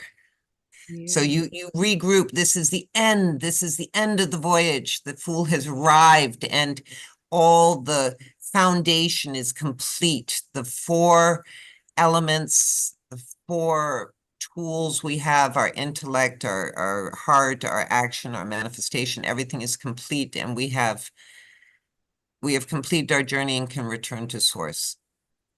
That is the 21st card. So Carrie did all the discs. Yeah, let's go through those. Yeah. The King of Discs. I've had a lot of people contact me going, do you know what? I'm the king of your discs. Or, you know what? I'm your princess. I swear. People reach out to me. It's really sweet. I love it.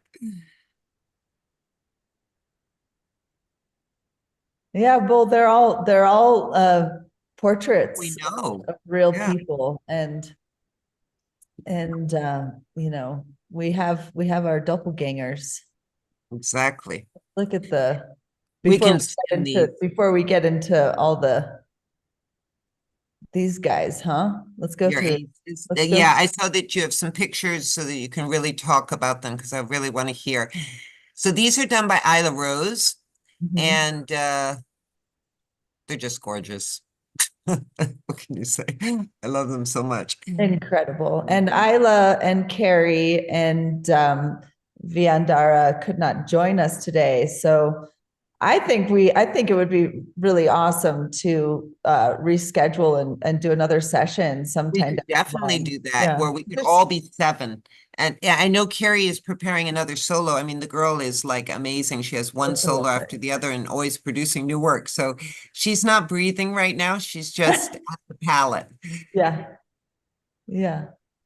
But there's just so much to learn in general Yeah, from around each all of person. this. I think planning another session at some point would be really nice. Yeah, Would love I that. think it would be. absolutely. I agree. I'm And on I board. feel that Isla was really, she really created some extremely soulful cards. Yeah, she really put her heart into them, and She really the went into this very visceral and beautiful. There's a vulnerability to these cards that I really appreciate. I Yeah. can't say it any other way. There's something really, yeah, it kind of, they grab you in a specific way. Yep, I agree. Iconic. Deeply Yeah. iconic. Beautiful. Yeah. Fire, strength. And Yeah. Viandara's as well, are just gorgeous. Yes. Whole other ball game, whole nother style, but they work together with everything, and they're not as intuitive as Isla's, but they have this incredible sort of sensitivity to detail, and they've made a real splash on our shows, and people really love them. Yeah, there's Yeah. a powerful presence to these cards, to Yeah, her work. they're really powerful, especially when you see them real. Mm-hmm. This is a friend of mine, Nature Dreamweaver, I think. So many people know this guy, man. You know how Yeah. many people Nature? told me they know him? He was in I think so. Is it circus. nature? Yeah. Oh, yeah, it could be. His I name think is you can recognize him more the other way around. Yeah. He's got a distinctive face, and I know that a couple of people have told me that, oh my God, I know that guy. He's in a circus, or performance. But you art. know, it's the same thing. I think we can recognize also Other people, different sure. friends. Yeah. Exactly. Not 100% sure it's him, but I think it is. Princess of Swords. Wow, so powerful. I love that one too. It's just gorgeous. Truly. Oh We my go God. swords, and Here now we we get go. to the cups. So in each one, you have a positive and a negative, like all the other ones. And I just decided that for the court cards, because there is a tradition of court cards being doubled up like that, not necessarily in tarot, there have been, but definitely with playing cards. And it's just, I love to be able to see. The court cards are the only cards that do not describe the querent. The querent is the person asking the question.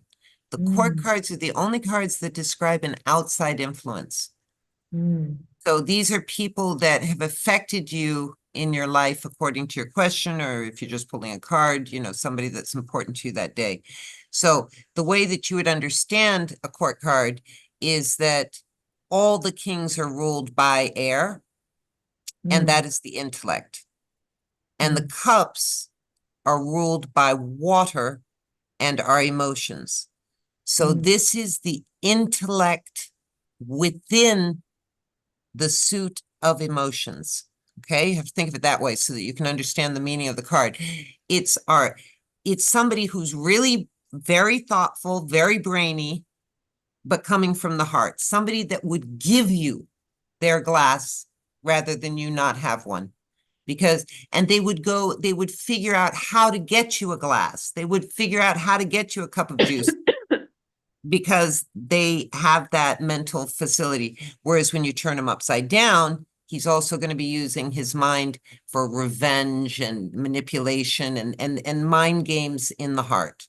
So the mind games as the negative, but the really finding solutions for love in when it's upright. So every card has either a negative or positive, like all the cards. Wow. So all queens are ruled by water, so she's the ruler of the suit of cups. And so she's the most emotional person you know. So she's either super generous, super loving, or she's super like everything's going wrong, the super victim. How come everything happens to me? And you know, so both sides. She'll be entitled and throw her glass. So action, all princes are action. So this is action in the heart, intention in the heart. So, you know, this is the kind of guy that would very romantic, just somebody very, very will get things done, you know, really take you out to the cinema, to dinner, to whatever. But if it goes wrong, they're also very actively hateful, which means they can get violent and be very destructive. Mm.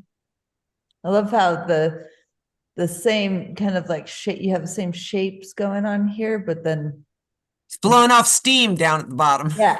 It looks like Kirlian photography. It's like the clarity and smooth, the clarity. You know what I mean? Exactly. Yeah. So cool. And the princess, this is all our manifestors because they are earth. They're what we manifest in life. And so they're reliable, they're steady, they're, you know, you can really trust in this friend. You know, she's got your back. She's, you know, or she's the one who gets all depressed all the time.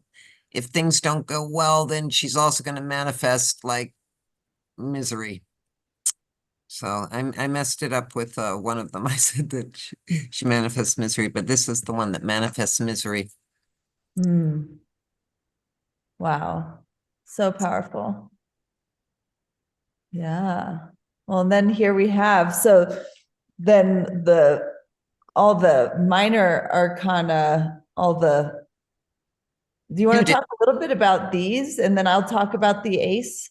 Well, I think there's not much to be said about them besides what I said, that I've just remixed them. I can tell you sort of the basic idea. In numerology, you have, as I was saying in my presentation, you have Pythagorean numerology that got used over and over again through the centuries, and ends up, you know, in a lot of the Hermetics texts in the Renaissance and probably in the tarot as well. So, and we see the same kind of numerology also in the Sefer Yetzirah. So it's all in sync. So for example, the Two of Cups, let's just go down to the ace. The ace, the minor is always related to the major because of the simple fact that the numerology is the same. So the magician is all the potential of our soul in this journey. And the Ace of Cups is all the potential of love that you could have in a relationship. We're no longer in the story of the soul. We're in the story of every day. So when it goes into the two, when love is and relationships and emotions are in the two, we're faced with the other. So it's the formation of a new relationship. Whereas if it had been the swords in the sphere of two, it would have been the other as communication. If it's the wands in the sphere of two, it would be participation with someone because you're in the action. And if you're in the two of discs, which is all the way at I might have missed them up. There's the Two of Wands. So when you work together with someone, and the Two of Pentacles is about balance because it takes the mind, the heart, and our action to create. So we have to balance the mind and the heart to do our action and manifest. So it's about balance. So, and then with the three is about understanding, and you have the same kind of idea that each our mind, our heart, our actions, and our manifestation have to go into each of those. So 3 is when we are creative, because we have understood in the 2 and we can create in the 3. That's a very quick synopsis, but so and 4 is foundational. So that's the foundation of your work, is when your work is in the 4. The foundation of your relationship when the cups are in the 4. The foundation of your intellectual ideas is when the 4 is in the swords. And who'd I miss? The 4 in the wands is it's really our ethics. It's the foundation of our intentions. So it's literally a card of ethics for me in my deck. I love this one I particularly. do too. Beautiful. Yeah. They were so dreaming. much fun to work with because you have so much good texture. You really, so you could do so much with it. Yeah. So this was a really, at first, well, I knew this was going to be a big project. And so I think I told Liba probably 3 times no. So glad you just made it through. but it became such a massive project last year. And she kept saying, well, it's only 4 paintings. I know. It's only 4 I know, paintings. because I'd done like 20 of them, you know. But then it they was huge. were the base paintings for then all of these. And Absolutely. so, yeah, it became such a, it became much more complex than just painting 4 paintings, because we had to consider how they would be turned into these other pieces. And so I ended up having to really, like, kind of like Martina, I'm so much more intuitive in many ways. The way I started painting, to then have to plan it out is kind of torturous a little bit for me sometimes. And so this really became a challenging project for me. And I have to say, though, that some of the most challenging ones push me to a limit that take me to places where I wouldn't have gone otherwise, right? So I started all 4 of them together. I mean, the measurements too. Those of us that were in the US had to use, just a second. I know it's 54 by 81 centimeters, but I don't know what that is in inches. Well, we kind of like, we had to change it up a little bit. It wasn't exact because our measurements between centimeters and inches, there was a little bit like difficulty because they had to be the same size to make the same size cards.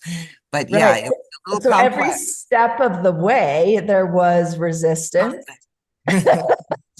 Which became, just fodder for spirit and for all of that to work with. So I did I painted the original aces, and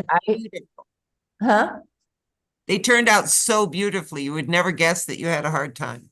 Yeah, well, I'm persistent, and I'm persistent in a feeling, I think, more than anything. And when I was getting into this, I looked at all these different cards, these different decks, and then was asking Liba questions and trying to really get into the essence. And then what can I do to contribute to this incredible lineage of art and information? And I mean, there was a lot of pressure there. So there was, of course, resistance, and especially the ace was one of the first ones that I started with, the Ace of Cups. And I really did look to the Crowley deck for inspiration. And I looked to the Rider-Waite deck and some of the more popular ones. And, I did use initially it was the 5 streams, which you can't see as much, the 5 here, but there are actually 5. And I'll show you actually the sequence of the development of this piece. Yeah, that I want to see. Show my dance. It was kind of crazy. And let me readjust my screen just a little bit here. And so these are the 4 paintings when I had finished them here in the studio. And this is the beginning of this piece. And I just started right out in charcoal on the canvas, was just going for it, having a great time. And I got this far, and then I realized, that this piece was the ace, but this also needed to become all of the other ones, right? The 2 through 9. Right.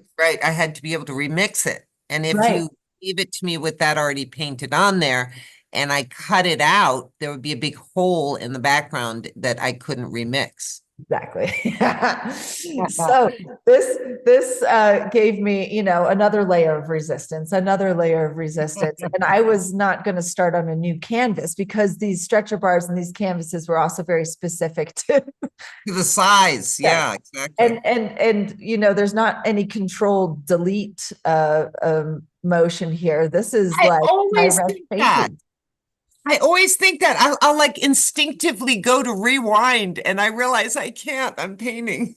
Right. Oh my goodness. And so you can imagine what I was thinking to myself here. So I really documented this also to share with others, to kind of like, if you are gonna, don't be lazy, is I guess the lesson here, go back and keep working it. So I went through a lot of surgery here, is kind of what I call it. And then went through more surgery because I decided to completely let go of the cup.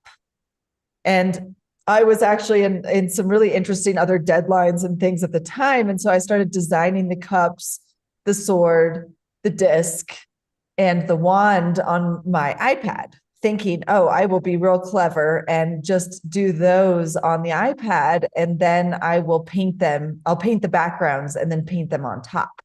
Right. And I could give those to Liba to start playing with or something. But, here we go. So this is the cup. Before you disappear. Can you go back to that last slide? One thing I'm noticing though, which is really interesting, even though you had painted your cup, you painted the cup with the lines in the beginning, you probably wouldn't have come up with the same lines if you hadn't had that cup shape. Of course. Yeah. So in a way, it's interesting because it came right back up. You made the same cup. Yeah, this is the original one. And so, but see how the lotus was down here originally? Right. I never put it back. I integrated the lotus into the cup itself. Right. And then I also let go of these. Right. I'm coming right back. I have to go to the bathroom. Keep going. Okay. Yeah, I know we're going full on here. I know we're going over. We're already like a half an hour over. So excuse us. We started pretty late as well, but if anybody wants to take a quick bathroom break, is that needed, or should I keep rolling? Keep going. Okay, keep going. So this one, so I went into the, surgery, back into the light. I've pretty much, in the actual original painting, you can see a little bit of the original cup if you really know it's there. And so here I've got to this point where my intention was to finish the painting at this point. And this I took a photograph and sent this. So this was my first piece that Liba could work with for the remixing of the other pieces. So this now is actually what I did on Procreate of the chalice. And this is just a digital image of it on top of the background. And then I projected it onto the canvas and traced it. Oh, wow. Oh, then I started painting it in. And one of these is a time lapse. So I started painted it in with the dark. Gorgeous. And then in with the lights, and you can see how I brought in the lotus. And let's see. Do you have that time lapse up online? I don't think so. Not yet. That's a great thing. I'll put it in the tarot album online. I can send more. Yeah, you can see how I just, and me with all these lines. This has become like a journey that is sometimes, really frustrating. And it's like, why more? Why more? But it's this kind of like energetic matrix that is a part of me finding, I'm looking for something, like I'm looking for a treasure. And when I find it, I know. You found it. And so I got to this point. Let's see. And then here it was. I think I did some color into it. I started painting directly into it, and I'm only painting on the chalice here, right? I'm not painting on anything around, and which is very challenging for me. I had to really keep myself together. And so this initial, you see how they're all different. Here, I just really, I couldn't stand it. It had no dimensionality. These looked like these little eggs, looked like little nipples or something. It just was not working out. So I kept working on it, and finally came to a place where I was happy with it. And this is when I took a photograph here. This was, I think, the second major photograph where the chalice was then finished. And this could be then used for the rest of the cards, right? Right. And then I started painting in the ace, like filling up the cup, having it overflow. And then I worked into the background again, because then this was then connected with the entire piece. And this was then becoming the ace fully. And like in the Crowley, in the Rider-Waite deck, there's a dove, right? That is like, and that dove, instead of the dove, I interpreted the eye, the great eye of consciousness, and dripping a tear right into the cup that's overflowing. And let's see, and then there's one more here with some, you can see me, I just keep going, and this is my process. It's working I love into it. the light, bringing in some color, and then back into the darks again, then back into the light, then into the color. And it's just an eternal dance. And so this was bringing up the lights here, glazing in blue, very local glazes, and coming back in with the other direction. It's just this weave kind of back and forth. And here I'm glazing very locally in the last little glazes of yellow. And so, yeah, what a dance, these paintings. They got some good time in with me. Yeah, they're beautiful. Yeah. Those process films, I'm serious. If you want to share them, I'll put them on the Instagram Dreams and Divinities in a few places, because they're great. Yeah. I have some of Isla's. Yeah, for sure. I'll go through and organize those and share them with you, because I have a lot of process work that I did with each one of them. And so I just wanted to show you the cups there. And if we come back over here, I'll just say something about the Ace of Swords. Let's see, the Ace of Swords. Yeah, this one, feeling deep into the element of air, and that connection between, the earth and the sky. The intellect is right, the intellect and knowledge. The crown is very symbolic, right, of knowledge, right, or of the It's conscious. I mean, it's our mind. So Right. we can be knowledgeable or ignorant, depending on which way the cards flipped. Right. And the sword itself is cutting through to provide clarity and to provide, bring consciousness, right? And Yeah, inspiration. in and the bliss. magical systems, you have names for this. In Indonesia, it's called the Kris. It's called the, oh shit, in pagan, it's called the Anthara, and it's to cut through the illusion. Right. And so feeling very subtly also the difference too of the organization on land and in sky, between water and air. And this is the only one that has like the horizon in it. Yeah. Yeah. Beautiful. And so, and then, yeah, all of these are so cool. Seeing how they're interwoven. I was like, this must have been a lot of work. It's a lot of work because when you put them over, you actually have to cut out in Photoshop the little pieces to hide the one underneath. Anyway, never mind. It took a long No, time. just in listening to you, Amanda, I'm just being reminded how the simplest of apparently at first look, simplest of images, how far it can really draw us in, I Right. mean, how much it can do for us, like as artists internally, the process and then just the vibration it can really hold. Mhm. Right. And I just wanted to remember too, there's the serpent around Yes. the base of the sword and the egg. The seed is there as well, which is a symbol that's been very prominent in my work and also in Martina's. And I looked to Martina, Martina has an incredible collection of eggs, just like, and I do as well. Yeah, paintings I've never really shown, literally not shown. Yeah, so powerful. At some point. That symbol that is one of the roots of all life. Yes. One of the reasons I was so happy to put these pictures in the books is that when they're small as cards, there's so many of these little details that you can't possibly see because they're too reduced.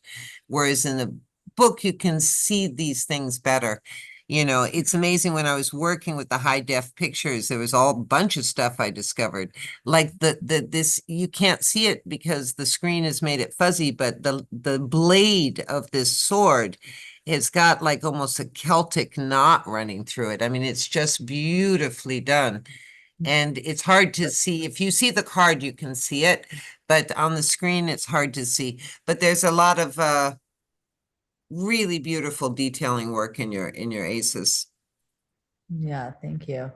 Yeah, and the Ace of Wands, this was one of my favorite ones. Mine too. It is beautiful. Yeah, thank you. And the egg is here as well. Oh, I didn't know that. And also the budding lotus, and then the crystal coming out at the top. And this is a very masculine card, right? Like this is phallic, masculine. Definitely fire is associated with the masculine as well. Yep. Yeah. And there's also these three branches coming off, right? Isn't there like with the three trees or something? Yep. So they're like others is at the base. Right. And then there's the 10 leaves, right? Which is, oh, I didn't know that. I didn't count them. I love finding this out. So great. I did some homework. Yeah, that's wonderful. 10 leaves on very good with the numerology. And I found this was a very challenging, the energy, because of the energy, the frenetic energy of fire. Yeah. And then this, like the kind of the lightning or the jaggedness of power, of energy, and that balance, because it needed like as a color, but it also needed that kind of, the fluidness of fire, which is also it can be very destructive, but also very life-giving, very passionate. But then also having the really, the jaggedness was in there as well. And beautiful, that blue in there. Yeah, I mean, that just resonated. I mean, the paintings tell you what they want. Yep. Ultimately. Always. This And is so sweet, the way you finished it with these leaves with little eyes in them. I adore Yeah. this. yeah, so that was kind of one of the last elements that came into this piece. And as the ace, right? The aspect of the ace. And the one thing that I found really interesting in the Crowley deck is how he really pointed to the ace, to go beyond the material wealth part of the coins, and into this wealth of our observance of nature and becoming more conscious through that, throughout. And so the conscious, the eyes in the leaves is like nature it's like us looking at nature and nature looking back at us.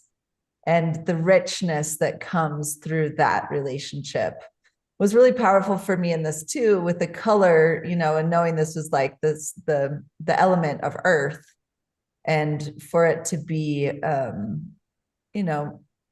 very grounding, but also, energetic, of course, too, like, and that was like the thread for me between all of them, was this weaving of energy. And I knew that would carry a lot because energy does, and it doesn't need a lot more said. Right, like the weaving of those lines are the elements, and is the past and the present and the future, time, and so all of the information is embedded in the woven story. And I have a lot to learn. I have so much to learn, and I really look forward to going back and listening to your talk, Liba, and reading your books. I have yet to get in deeper, but the book on the tarot that you put together, with the deck, is so cool. And if you guys don't have that, I mean, you definitely should have the deck, but you need to have the book too to go with it. Well, you definitely can see the details better in the book, and the book, of course, is historical It's and nice and big. I mean, it's big enough. It's a good size. And just to give you a quick example here, first one. Show us again, Martina. I took off. Look, I mean, this is how the cards are presented. You have the detail on one side and the full card on the other. And then Liba really took great care to explain what the card meant initially, and the different traditions view of this card, and then ultimately how she interprets it, or how it's seen through the system of the Sefer Yetzirah. Exactly. Boy, you could do the ad for that. That was perfect. And well, maybe we should make it like a double act or something, next time you do a talk. And okay, so front and back. Voila. So here you go. And for the first, because Amanda doesn't, I didn't do every single, I had to put I don't know if you noticed, but I had to put your big plans on different pages. Like, for example, the one with oh, yes. Here, let me show you one of Amanda. Yeah. Yeah, like there, right there, Minor Arcana. Oh, good. Yeah. And it's right there. She's got.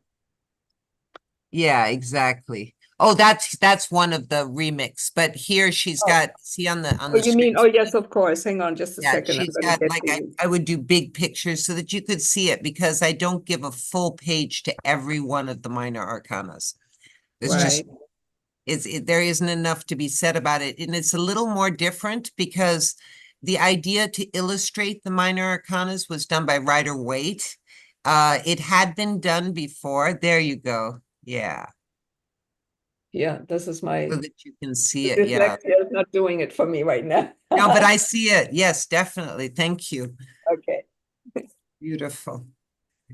Yeah. So, the idea of illustrating the minor arcana is a very late development done by the Rider-Waite, and it's I think quite dangerous, because people consider his interpretation of the tarot as traditional, and it's far from traditional. And out of all the Golden Dawn people, he was had the most chaotic system, in my opinion. Whereas Aleister Crowley had, even though I don't agree with him on things, like he said, The whole tarot is definitely based on the Kabbalist tree. Okay, there were things that, but he had a system that worked. Within that system, it all was logical and it fit together like pieces of the puzzle. Whereas, and same with Mathers, when he'd write about it, they made sense. You know, even if you didn't agree with it, you could see how it worked together as a system. Whereas what Waite does is that he sort of, when he describes something, he doesn't make a direct correlation, and he puts so many descriptions that you don't know which one is really describing the card. The other guys, they'll have a title for each card. And so because he illustrated his minor arcana, everybody thinks, okay, that's what it means. And I'm sorry, that's his interpretation of it, which I find the least strong out of all the Golden Dawn decks.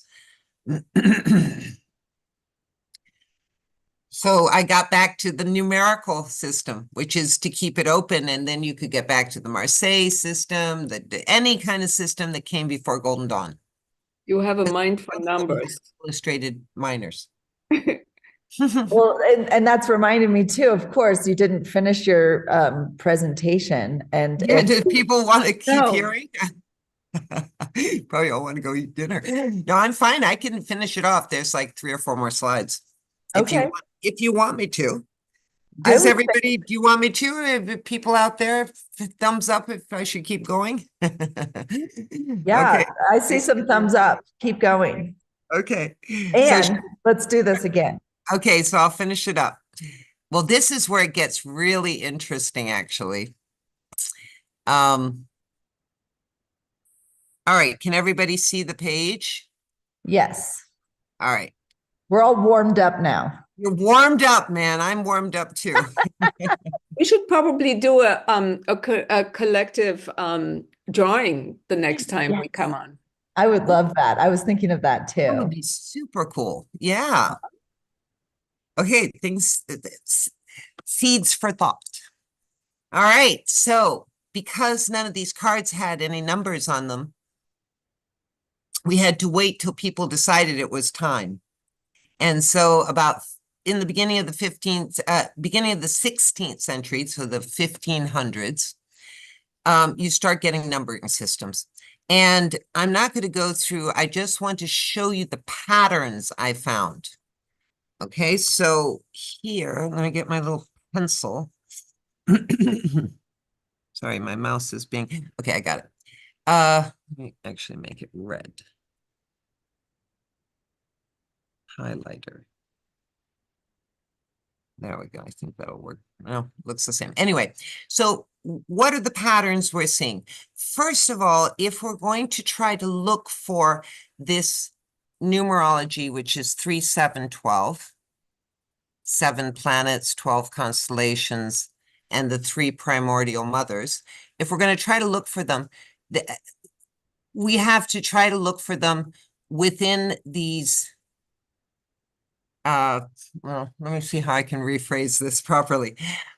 When I started looking for them, I've started looking for them in the numbering charts. And I found that in every case, here you have the names of the cards. These are major arcanas, and these are different decks. This one's from the 1490. This is also from the 15th century. This is from 1543, 1650, and finally, another one from 1650. Okay, so these are our earliest numbering systems. And we find that in each one of them, there are certain similarities. What are they? We have 3 of the 7 planets that are always grouped together at the bottom. So we have star, moon, and sun. We have it in every single case, okay? Now, we know from the Sefer Yetzirah that the 7 planets are equal, hello, Pascal, are equal to the 7 virtues and vices, okay? So we know also that there are 4 virtues if we include the world, but we'll look at the 3 named virtues. We know that they exist as well. Those are temperance, justice, and fortitude, strength. I put fortitude next to strength because the card of strength is not a question of being strong with your muscles. It's fortitude. It's like Samson and Delilah. It's standing up against all odds. It's like your card, Martina. It's when everything's coming around, being still and stable in your own peace and able to deal with the situation with a peaceful strength. So we find these also in, this is what really makes the numbering systems different, is how these three virtues are placed. Here we see them clumped together like the three other planets, okay? Here we see them interspersed between pairs. All these blue things are pairs. So here it's between temperance is between the temperance and fortitude are enclosing the chariot and lover. Here they break up the pair. And here the pairs are back, but they're lower down on the list. Justice is lower, fortitude and strength is lower. So, but these pairs that we see in blue, even if they're broken up, and even if they're in different directions, like sometimes the, let's see, which one comes first? Things get mixed up. Sometimes they get mixed up, but they always stay together. We always see, for example, the chariot and the lover together. We always see the emperor and the pope together. We always see the empress and the priestess, except in one case, together. We always see the journey of the outer journey of the Wheel of Fortune and the inner journey of what was originally called time. The hermit was originally called El Tiempo, which means time in Italian. It was changed quite early in the game to the hermit. Then the two terrible challenges, the traitor and death. Whoops. Anyway, so you have these pairs. So we have to understand how the problem arose when the occult started relating the 22 letters to the tarot. We started getting terrible problems, which I'm going to point out. And part of it is because they were not looking at the structure. And I'm going to go to the next one. Okay, so here I have a table, put this on the side, where I have in chronological order all the cards of the major arcana. We start with Fool as 0, and then 1, 2, 3, all the way down to 21, the World, okay? What happened when Eliphas Levi made his listing and his system was he took the alphabetical order of the Hebrew alphabet, and he did a straight 1 to 1, 2 to 2, 2 to 3 with the alphabetical order. What happened is that we get things like when we get to the star, okay, the star makes sense. When we get to the moon, it correlates with Zadi, which is a simple letter. That's one of the 12 simple letters, which are constellations. Zadi is Aquarius. So they related the moon to Aquarius in their magical systems. The Golden Dawn was one off because they disagreed with the placement of the Fool. So they start and give Aleph, which is the monad, the number 1, the designation of 0, the Fool, which really screws things up. So when we get down to their moon, they've got it related to Kuf, which is Pisces. When we get down to their star, which originally was Venus, this is one of the very first Venus cards, the Visconti Sforza card. She's holding the 8-pointed star of Inanna, Ishtar, Aphrodite. It's very old. It goes all the way back to Sumerian.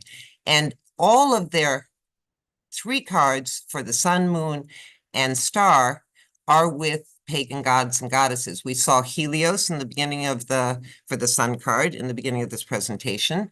The moon card is held by Diana of the Hunt of Nature. She's holding the moon, and Aphrodite is holding Venus. So I'm sure the original author meant the star card to be Venus, the moon card to be the moon, and this is another kind of moon card, and the sun card to be the sun. But with this type of association using the alphabetical order, we get the star in the Golden Dawn system is Aquarius. The moon becomes Pisces, Thoth.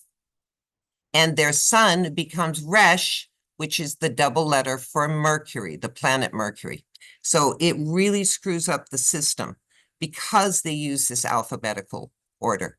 Whereas if we had just taken, we know that the 7 are the virtues and vices and the planets. We know we have to have 3 pairs, meaning 6 cards, 3 pairs and 1 single double letter. There's 7 double letters. So there's 3 pairs and 1 single. 3 pairs of orifices, 2 eyes, 2 nostrils, 2 ears, and 1 single mouth. And it can be applied in many places. So we have to find 3 pairs. Well, here we have 3 planets, and here we have 3 virtues. And since they're supposed to be the same thing, planets and virtues, for me, those are the pairs. Okay, they're paired together. And same thing, and the single is Bet. Bet, as I told you, is the omega of the Aleph Bet. Alpha is the beginning, and Bet is the end. In the Sefer Yetzirah, unlike the Kabbalistic Tree, where you start with Keter, and you move down to Malkut, or you start from Malkut and you move up to Keter, depending on which way you're going. Malkut is the last sphere, and it's the farthest from the beginning sphere. In the Sefer Yetzirah, we are told that the beginning sphere and the end sphere are so close together, they are like a burning ember in a coal. One is inside the other. They are completely close. One is next to 2. Bet is in the beginning, she's the 2. And Levi Pappas and other occultists like Oswald Wirth would agree that the 2 Pappas priest is Bet. And Aleph is the juggler, is the magician. But then, that's because the alphabet starts like that too. They start getting into other strange associations, and it offsets their pairs of simples. So the Pope becomes a pair with the lover, see? Hey, Vav, remember I told you earlier, Hey is normally, well, I see him as the emperor, and his pair is Vav, okay? But because this has been offset, the Pope becomes a pair with the lover, the chariot becomes a pair with justice, and everything gets offset. So there hasn't been an application and an association with the structure of the Sefer Yetzirah's letters. Instead, it's just been very simplistic. The alphabetical order has been taken, and there's been a parallel correlation to the alphabet. And it doesn't work. You go into the Golden Dawn decks and you'll see that the moon is really Pisces. Doesn't make sense.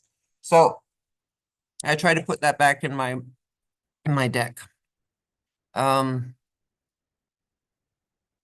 other problem is that the Kabbalist tree, which we see here on the left-hand side, inversed the spheres 5 and 6, the meanings of the spheres 5 and 6, and this affected the minor arcana. As you remember, the minor arcana is based on the spheres 1 to 10. And in these magical texts from the 19th and the 18th century, is clearly stated that each of those spheres corresponds to the minor arcana. There's whole text written about it, and I discuss it in the book. So we know in the Sefer Yetzirah that the 5th sphere, is the highest sphere on the tree. And we know that the 6th sphere is the lowest. How do we know this? Because in the first chapter, we're told it. We're told that the tree, first of all, is not 2-dimensional and flat. My higher consciousness, I am in the center. I am always in the center.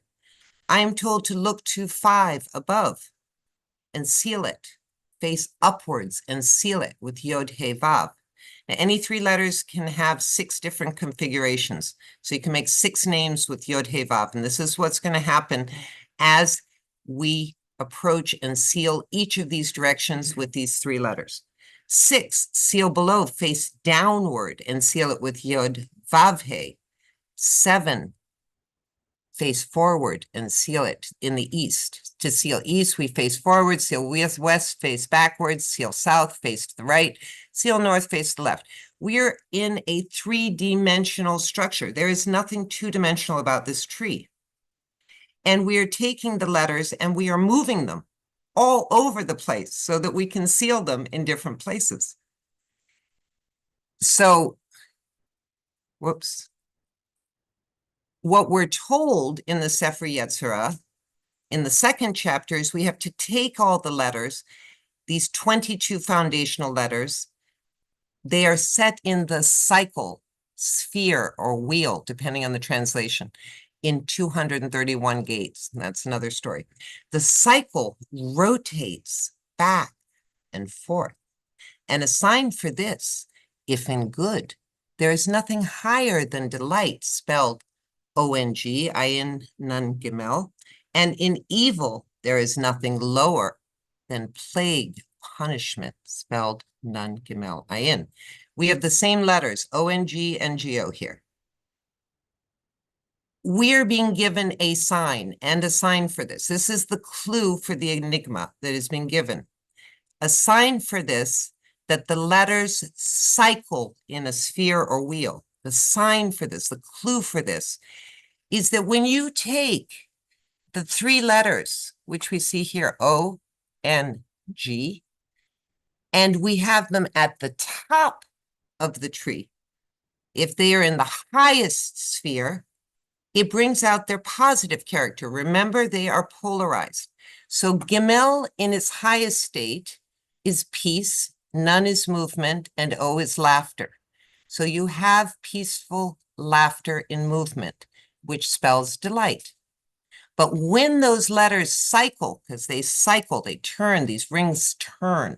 When they turn and they spell NGO at the bottom, G becomes evil instead of peace. Nun becomes paralysis instead of movement. And O becomes sadness, lack of spleen or sadness, when it's on the bottom instead of laughter. So you have sadness in evil paralysis, which spells punishment or plague.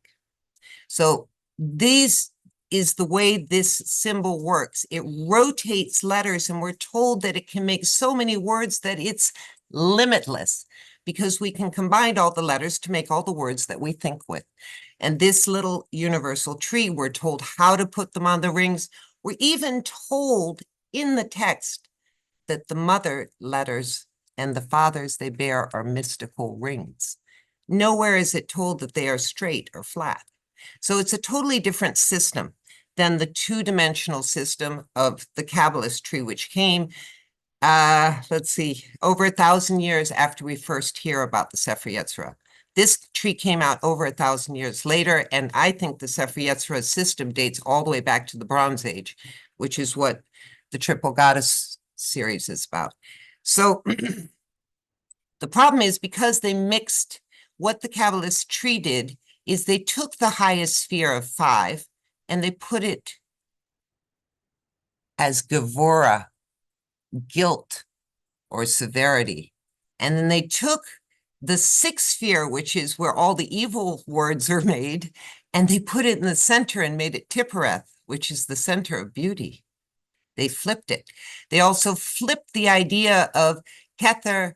Now, not the Kabbalists with a K, the Jewish Kabbalists, but the esoteric Kabbalists made Kether masculine, and the furthest sphere away, farthest and most corrupted from spirit, Malkuth, the bride. So there were quite a few things to get flipped. Now, the problem with 5 and 6 being, so now bad things happen in 5 and good things happen in 6. So you see this in the cards, where this is the Rider-Waite who illustrates the minor arcana. You see that all his cards are, the 5s are always negative. Here you have the cups in the sphere of 5. So it's the emotions in a very bad state where there is loss.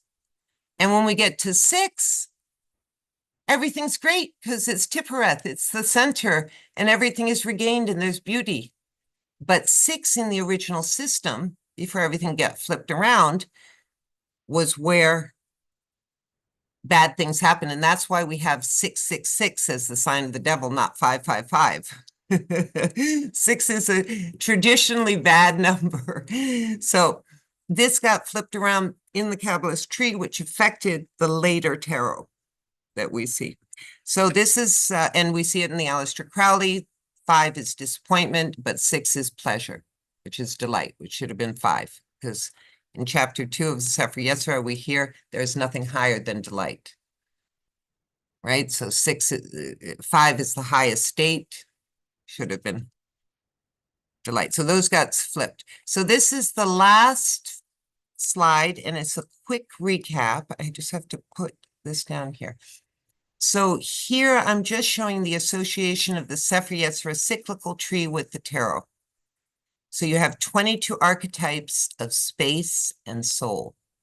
In the Sefer Yetzirah, these are the letters that are associated with astrology, virtue, and vice, right? In the tarot, you have 22 major arcana associated with astrology, virtue, and vice. You have 10 units of the cycle. In the tree, it's 10 numerical spheres. In the tarot, it's the 10 cards of each minor arcana suit. The principle is the importance of the 4 elements in the system.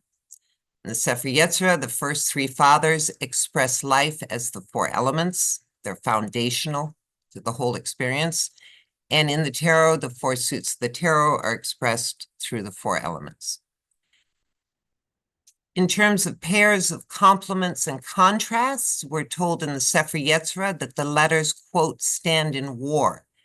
They're always made of pairs in either in complement or contrast, we're told. And the whole system is based on pairs. And the major arcana, if you look carefully into it, I go into it quite a bit in the book, works with pairs. Combinations to express experience. In the tree, we combine letters on the tree to make words that express our state of being and experience. And in the tarot, we combine cards by shuffling them in a spread to reflect back our experience. We're taking always the same archetypes and we're just combining them in different ways to express different experiences. Oops, sorry. Whoops. Oh, wait, where'd they go? Hold on. Oh, there we go. Last one. And so the archetype is both positive and negative. So Liba, the you have to share your screen again. Oh, sorry. Lost you guys. Hold on. Sorry, I'm just trying to find out what happened here. Okay, I see. It's because I pushed the wrong button. There and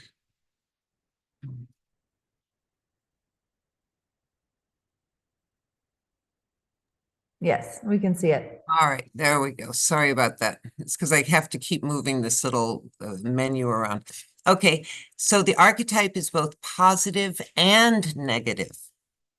So the character of the letter depends on where it is on the tree. We are given a positive and a negative definition for each letter except for the 3 mothers. And depending where it is on the tree, brings out either the negative or the positive, and the neutral words are made in the center on the middle horizontal ring, and those 4 cardinal directions, those spheres. And in the tarot, the character of the card depends on whether it's right side up or reverse, but we have the same idea that the idea of wisdom is either knowledge or ignorance, right? You can have an archetype and it can have 2 polarized ways of looking at it. And the last one is one being in a dream of multiplicity. So in the Sefer Yetzirah, the one is experiencing a mental dream of formation. It's the book of formation. In French, that literally means school. You know, on est dans un cours ou une formation. And in the tarot, the fool is the one, but doesn't know he's the one because he's foolish, experiencing a mental dream of formation. Because if I knew that I was everything, why would I be having this conference with you? Because I know all potential. I have to come in ignorance, in foolishness, and hopefully get home soon after I've learned my lessons all about love, because that's all that counts. And that's the end. Voila. All right, stop share. There we go. Wow. Well, thank you for listening in so long. I haven't, I hope everybody found it enjoyable. If there's any questions, it's now or never. My gosh, it turns, time is something that we try our best to give ourselves, but hey, we're notorious for this on the train. It's just like there's so much more to be said, and then we have technical difficulties and this and that, and you never know until you get there, right? And so we show up, and just like what you said at the end there, hopefully we learn our lessons, and oh, it's all beautiful. That's part of the charm. I was saying to somebody the other day, with all this artificial intelligent art, everything is so perfect and slick, and except for the fingers, okay. But otherwise, it's so ultra slick and so perfect that now when I see something a little off, I'm like, oh, look, that's made by humans. There's something nice. There's something so familial. It's like a family that we're still trying to figure it out, and everybody's being patient and sweet. And you know what I mean? It's a different atmosphere. It's something that's the good part about being human. There's nothing in nature that is absolutely symmetrical or perfect. Exactly. And that's really the essence of being human. Exactly. Something we don't want to have anybody take away from us. Remember, everybody, please. Exactly. Don't go and produce AI images, trace them, and say, this is my art. You're the only loser. Yeah, please don't. Yes. Well, you can still, I think there's ways to work with it, just like any other tool, and to use it to inspire us, or But what I'm finding is a shame is when I'm seeing with certain artists that they're no longer trying, they're no longer discovering. It takes time to build up your style and discover who you are and to be good at what you're doing. And they're just taking this shortcut where they don't even give themselves the opportunity. They're just literally printing out and painting over. To me, it's one thing if you are inspired by, you use it as source material, all these things can be great tools. But just to let it do your work for you, where's your creative? Use it as a tool. Don't become its slave, or don't lose your creative muscle. That's the problem. Kind of like hand over something that you have perfect capabilities of doing just as well. Right. Exactly, because it takes time, and I know some young people that ask me those questions, like how long does it take before I get good? That kind of question. I've had people ask me that. Well, and you just put in your time, and the AI just does it so quick that people don't try anymore. Yeah. Well, there's a question that came in the chat a little bit earlier. Okay. From Scott, who's here with us, and he says, do the cards go back further than the development of the Kabbalistic Tree of Life? Yes, that's what I talk about in the very, very beginning. You might have missed that, is that the hypothesis that it's based on the Kabbalist tree is impossible because historically the cards came out at least 100 years before the tree. It's just an historic fact. And so it's absolutely impossible. So you have to find the common denominator. Why is the Kabbalist tree so similar to the tarot? It's because it used the structure of the Sefer Yetzirah, but unfortunately, it's not the same system. It inverses things, it inverses symbolically things, it inverses the feminine male roles. So it's not the same system. So it doesn't make one system better than the other, except unless you're taking your personally, I prefer the Sefer Yetzirah, but it's not to discredit it. The point is not to discredit another system. It's just not the same system. So you can have a tarot based on the Kabbalah, the Kabbalistic tree, but it's the more recent. It's not traditional. So it's a question of if you're looking for the impetus, the systems that actually were around and available to the people that were dealing with mysticism at the time that the tarot came out, then you can't include the tree, but you can include the Sefer Yetzirah. Simple as that. I'm so glad that question came up, because that is Yeah. part of the root of your. Exactly. It's the whole reason I'm trying to show why it's not possible. Right. Is that historical fact. It's the historical fact. It's just absolutely impossible. But like I said earlier, people that were in the 19th century developing these things, they didn't have the internet access that I have. I can find out so much more information than they ever could. You know, I just go on to all these museum sites. You can download the tarot cards. You can find out stuff that they didn't have access to. And so I can get a much more global picture, and each generation is going to make it more, you know, I'm sure that people will come out, and I hope at least that people will say, oh, that was really cool, but did you realize this, or did you see this, and have you read that? And build off this sort of discovering, because we lost so much in this game of telephone as we told these mystery schools from one generation to the next. A little got lost, a little got transformed, just like in a game of telephone. It's just each time we whisper that little message, it gets changed a little as it goes to the next person. You know, that game of telephone where you whisper one thing and and by the end you get a whole new different message. So now we're in a possibility to, we know how to read cuneiform. We can go back to these first texts. This is brand new in the last 100 years.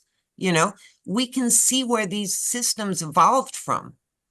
This is all brand new stuff that is available to us in our generations.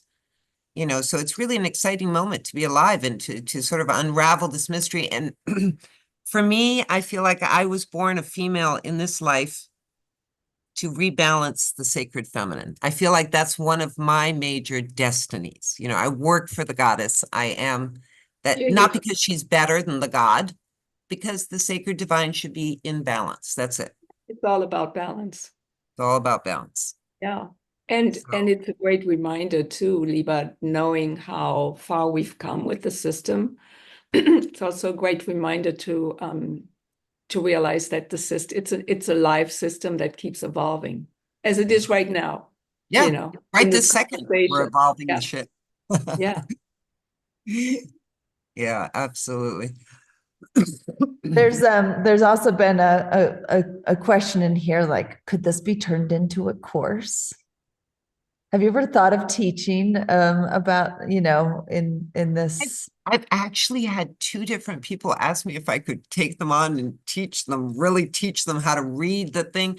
Well, you know what I'm doing? I'm going to try to develop, if I get time. It's like you know, there's so many different projects. It's like question of finding time. But I've started I have this YouTube channel that I've been trying to sort of promote, and I put up a who is the fool, who is the empress. So little like 3-minute classes like that. And I'm going to do it. I animated the entire Sefer Yetzirah. So you see how the letters create words, you see how they form. And it took me a year to animate it, but because I hadn't copyrighted the information yet, I hadn't gotten the thing out, it hadn't been printed, I haven't shown it to anyone yet, except for like 5 people in the world. So these little animations I'm going to put up online for people to be able to see. And but in terms of teaching a full class with like, okay, we can start from A to Z, all chronologically. I've thought about it. It's always a question of time. Maybe we'll have to talk about Vitra or something. I don't know. Because it's a question of setting it all up. And Martina and I have discussed this around the clock. Like, do we do it through Wix or Patreon or this or that? And I mean, it's a very complex thing. And at the end of the day, I know, like, when will I have the time to set that all up? Is a lot of it. So if you and you're interested, we could have a talk, and we could, you know, because you have the setup.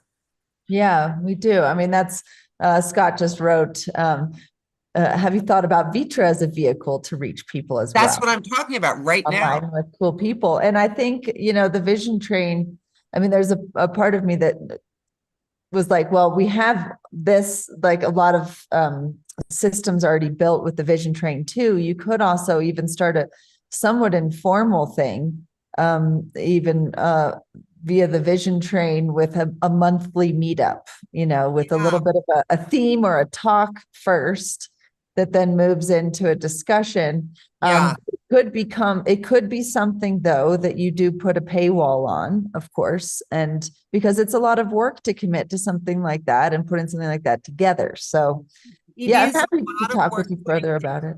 Yeah, you see, that's the thing. That's why I was saying maybe Vitra is the way to go for the more, like, I can give out information for free because I've got the information. I can just put in a little video and put it up on my Instagram, my YouTube. But to have a real understanding where you can discuss with people and have a course that takes time, it takes a logistical setup on your site. It's not just a question of preparing the class. It's a question of preparing the whole foundation of where you're going to get that class from, how you're going to set up the paywall, blah, blah, blah. And since you already have all that set up, eventually, if that's something, I don't know if it might not be artistic enough, because I know Vitra is more about painting, but I would be more interested in doing it on a platform that it existed than setting it all up at this point in my life. Right. I really want to finish the other books, finish the animations, do my paintings, and then the shows and all, Yeah, well, and it's so interesting how we are so multifaceted, as artists in this life, embracing also the ability to communicate and to connect through the interwebs and not just locally, and that I mean, I really am kind of bummed that I haven't been able to be a part of any of the tarot shows that you have done in Europe. Your ambassadors have been there each time, all 4 of them. They're all there lined up, ready to greet and meet. Yeah. Yes, but it's like, we have these ambassadors of our paintings out in the world, but then to actually be in person and to interact with the people that you and Martina were both there at the Naya Museum for a week and getting to interact with people. I mean, that's so valuable, right? It really is. And I think that's in a lot of ways the value of the vision train is connecting people, even though we're not in person, we're zooming in from all over the world, but we're able to interact and have a kind of nourishment exchange. Exactly. Oh, it's a wonderful platform. I swear it was such a nice thing in COVID when like everybody's like confined inside, and here was this incredible warm space you could go to with artistic people. It's where I met I haven't seen him for ages. Eliphas. I keep on wanting to say Eliphas Levy because I've been talking about him, but he's he was on the vision train all the time when I was doing all those conferences, and we ended up doing a collaboration, a painting together. Amazing. Yeah. Yeah. It's still not finished. I told him he has to come over here and paint in the countryside with me.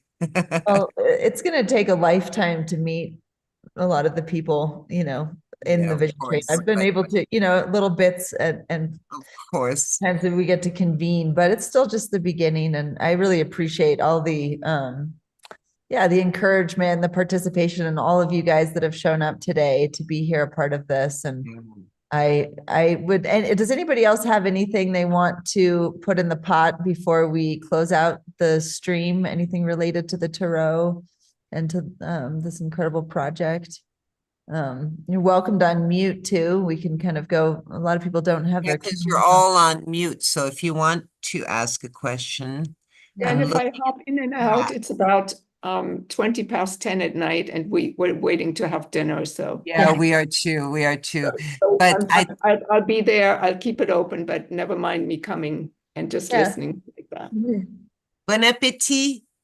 Yeah, I think we're pretty much closing up here too. I don't see any questions. We've talked so much. We've probably covered everybody's question. Well, and let's do it again. I would love to see hear from Isla and hear and Viandara. Carrie and wonderful. Yeah, and Mhm. we just the information I was sort of talking that piece of information about the next show. It would be in August, and it's a museum in Villeneuve-sur-Yonne, where Pascal and I are having a museum show at the same time. Pascal, a retrospective, since it's the town he spent his youth in, and I'm going to be part of that. And they are open to have a tarot show there. Yes. So we could maybe look at that for fall, or another one is coming up. 2026, ouais. Yeah, or maybe And we want to maybe get to, we'll be meeting with them, and so it's something, you know, it's not going to be very far. It's exactly, we an want hour to, and a half from Paris. and we want to economize on, like we said, on European things before it goes to the States, because once it goes to the States, then Amanda will be there at, you know, saying, oh, really? Let me tell you a little bit about my process. And like we do. I'm going to have to brush up on my study skills so I can really You're dig a in. natural orator. You're so natural at it. Oh my God. You will have no problem at all. I know that. Yeah. Well, So, that's exciting. It's fun to look forward to that. And I know this project is just going to continue to be gifting us. And for all those that are out there using the deck, it'd be so wonderful to hear from you. If you want to just share with any of us, connect with us via our websites, online, Instagram, Facebook. I put some links in the chat throughout our conversation today, and also on the YouTube stream and on the Facebook stream. We had some really interesting things come through on the YouTube channel. You might want to go check that out later. oh, yeah, And we'll be reposting all of this. The live stream will stay online. So welcome to share it, and yeah, stay connected, and ask, you know, if you want us to do it again, give us those nudges. yeah, give us the nudges. That's what we do it for. If you like Absolutely. it, I'll do it. So All righty. thank you Thank so you. much. Thanks so much, Amanda, for hosting us. Yes. Thanks, You're and welcome. thanks everybody for being there today Thank with you. us. So we're just gonna jump off of the live stream. The Zoom will still be here, and you're welcome to Okay. stay on if you like. I will probably put on some tunes, get the train rolling here, and And I'll go eat dinner, and well, Martina, because we're at nighttime here. We're in France, Martina and I. So it is over here like 10:30-ish. It's Yeah. 10:25. yeah. So we definitely went over our 2 hours. Yeah, if you're hearing that funny stuff, that funny sound, it's my stomach growling. Yeah. So bon appetit. I'm going as well. So I kiss Okay. you. I kiss you, Amanda. Thank you. Bye, Thank you so Amanda.